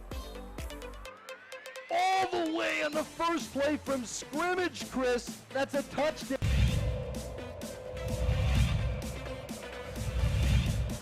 Scrambling. And off. Great hit. He bounces off. The turnovers that we had, especially late game and in second half when you're due to make your run. Unfortunately, we turned it over, 15 for the game, and in some crucial moments, as you said, at times where we couldn't afford maybe to turn it over and give them an extra possession, and then they capitalized on it, and they snuck in, and they got a few offensive rebounds on some missed shots because we were spread. Dave Pilipovich, Lobo men's basketball assistant, on the postgame show after losing San Jose State 83-71 on Saturday. It's the opening drive. Jeff, JJ, Micah, and Josh. Back to it. Francisco, thanks for holding. You're on the Quan's Auto Care Hotline. Good day, sir. Yeah, good morning, guys. Just finished those biscuits and gravy from the Owl Cafe. Nice. Delish, guys. Support your local businesses, please. We can get through this terrible time. Real quick, it sucks to see Aaron Rodgers go out like that with a whimper, literally a whimper. That was awful. Also, Deshaun Watson leaving Houston. Overnight, the Houston franchise will be $200 million less valuable. That's a great Why would you want to lose a player like that? I have no idea. You don't. Anyway, so we got Tommy, Super Bowl. He can ride off into the sunset. He's going to play in his hometown, home stadium that fits perfect for him, the greatest of all time. Or the Chiefs come in, Patrick Mahomes proves who's the best player in the league right now. I'm not saying he's going to have the better career than Tommy. Obviously, that's not. But right now, Mahomes is the better player. And I predict that he will go in there even without their left tackle, and they will win that game. Let's not forget the Chiefs' defense. They've been playing well. Tampa Bay's a real good team. They got real speed on defense. And Brady, he's a lot better than experience-wise than the kid from Buffalo, but he's a statue also. So that's all I got to say. You guys have a good day. Thank you. As well. Could be a good passing of the torch game, huh? That's what he's saying. I mean, the perfect passing of the torch. Yoda to Baby Yoda. Probably my favorite way to look at this game. May the league be with you. Well, all right. David says on Brady, guys, he's one of the greatest, definitely the most accomplished quarterbacks in NFL history, but he's also the most fortunate quarterback in NFL history. He was absolutely awful in the second half. He made bad throw after bad throw. His defense saved his butt after every horrible interception and set him up for the only TD they scored in the second half. You say football is the ultimate team sport, and yesterday's a perfect example of it because it showed how terrible the quarterback can play, and the team can still win, and the quarterback gets all the credit for being great. Incredible. And to compare him to LeBron is ridiculous. If LeBron ever plays that bad in a playoff game, his team will lose. He doesn't have a defense to bail him out. He had to bail himself out defensively because of basketball, you have to be able to perform on both sides of the floor. I appreciate what Brady has done and is doing, but I also can keep it in perspective because he hasn't always played well and has been fortunate to be on football teams that were really good defensively. Luck is absolutely part of it. Did he play well in the second half? Did he put him in, or in the first half? Did he put him in position? I'm just asking. Did he put him in? Was any of that him? David is right in regards to when we're talking about football, we're ultimately going to gravitate towards that one position. Yep. And was Tom Brady perfect yesterday? No, but it's also the whole picture. Why is Tampa Bay in this situation? Because of Tom Brady. They didn't even make the playoffs last year with Jameis Winston at quarterback. But that's moments in a game. Where the first half, Tom Brady played pretty well. Second half, he had some bad moments. His team picked him up. And then they won the game. But the constant in all this, with good teams, good defenses, good offensive lines, is they got the quarterback position. Yeah, he's been fortunate. Like if Marshawn Lynch gets the ball instead of them throwing the ball at Seattle at the goal line, does Tommy have one less Super Bowl win? Probably, right? But he was also unfortunate when Terrell had the ball on his helmet. Like luck is part of games. I mean, if you want to go back and look, was LeBron fortunate that the Warriors were totally hurt in Game 7 when in that series? Like there's, luck gets into it. Luck plays into all of it. We can have all of those conversations. Do you know the way to San Jose State, Jeffrey and Micah John? If you had told me before the game San Jose State was going to be without Richard Washington, I would have bet the 2021 ride sitting in my garage on Lobo basketball. Yeah. That was a tough one. Don said the greatest. It's so amusing to listen to I already read you this one. Sorry. Owl fans, Rice Radio, Jeremy wants to know, are Owl fans calling into Houston's OD this morning and asking how in the world did we lose to that bleep club, one of the worst losses in program history? I wonder if they even realize who they lost to at that point. Grady says hyped up recruit. Urban Myers equals hyped up recruit. The message boards go crazy over. I'm not getting excited until I see him walk down the ramp and 1, stick around, and 2, win. Till then, he's just a shorts and tank top for 40-minute time monster. Okay. We're going to find, we're going to see. Don wants to know Pilipovich, next Lobo head coach. He did well at Air Force. Anything will do at this point in time.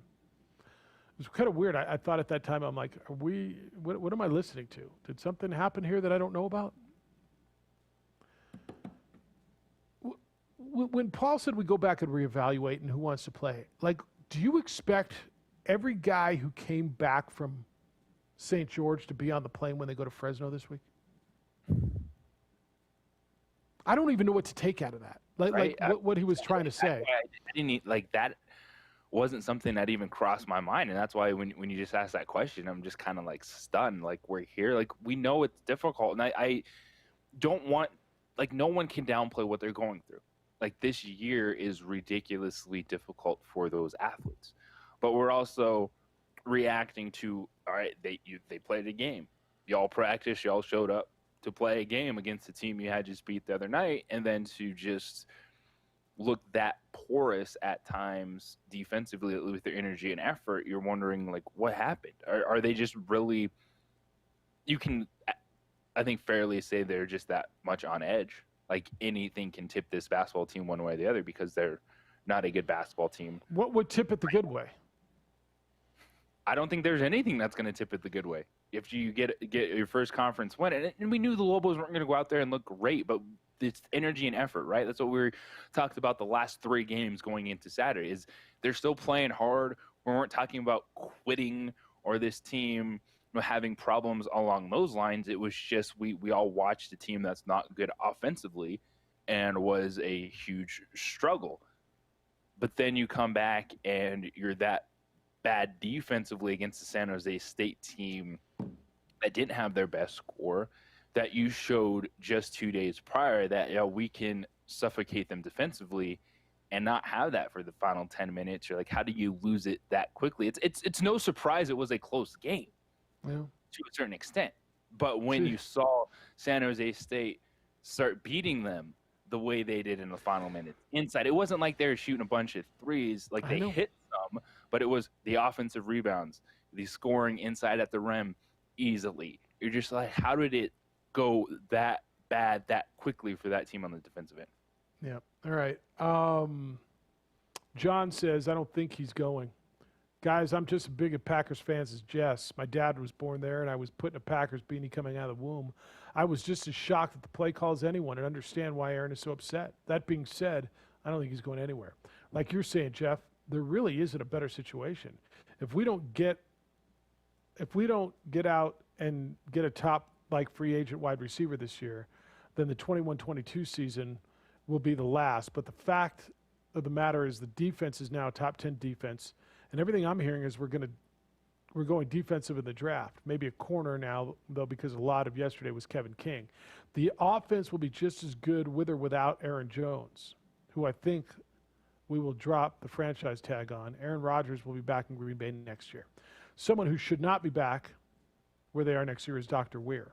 This is straight up embarrassing, pandemic or not. This team being where they are is just pathetic, and it needs to change, and change big time come April. Have a good week, guys. It's from John.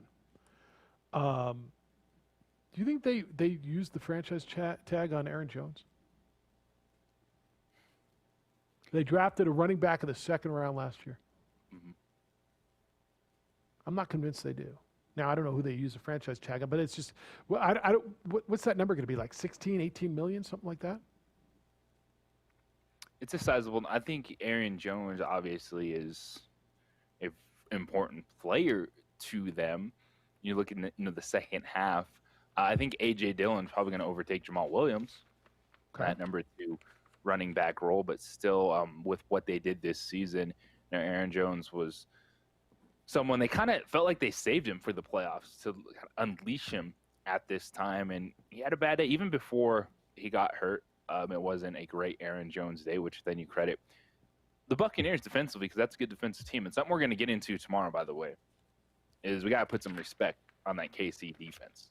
Yeah, I agree. Because while I think most people were on the Chiefs to win, we thought we were going to see a lot more out of Josh Allen. Instead, he was backpedaling all day long. All right. Good stuff today. And whatever I didn't get to today, I will get to tomorrow. But nice content today. Jim Rome Show is next. The Dan Patrick Show is after that. The Sports Bar comes at you this afternoon at 3. That's more local talk with Trulio and Carlisle. And then we're back tomorrow morning with more award-winning radio starting at 7 a.m. Josh, great work on the TV side. All by yourself today. Look at you, big man. You're just, our little Josh grew up, and now he's flying solo. Took the water wings off, got rid of those training wheels.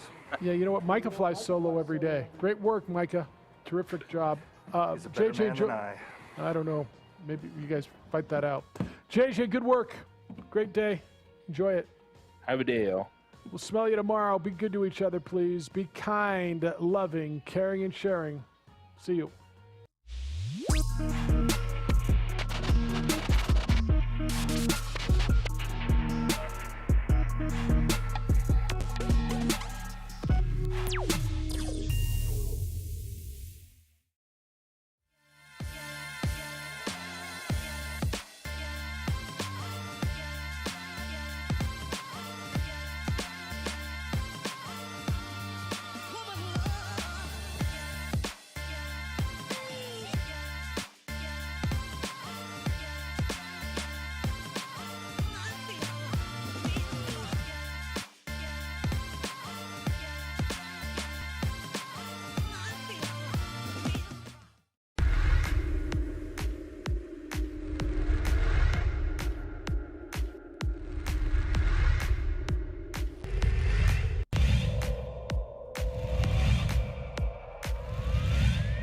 Second field goal, he's got 4 points.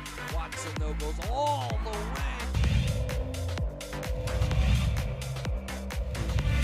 Hit the deck, I should say. Cordova tried to throw it off. Romero, a 3 for...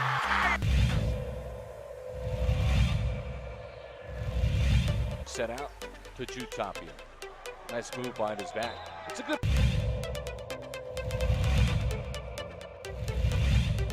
Here's Ramos, step back, high arcing, twine!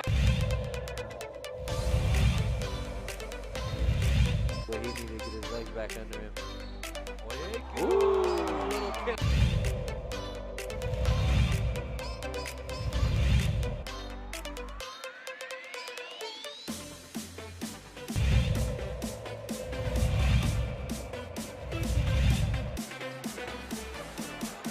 They leave it one more time. Two-hand hammer.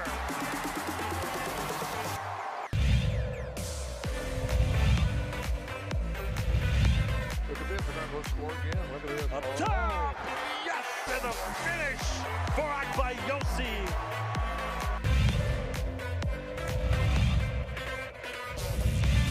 Saved into the hands of Riak.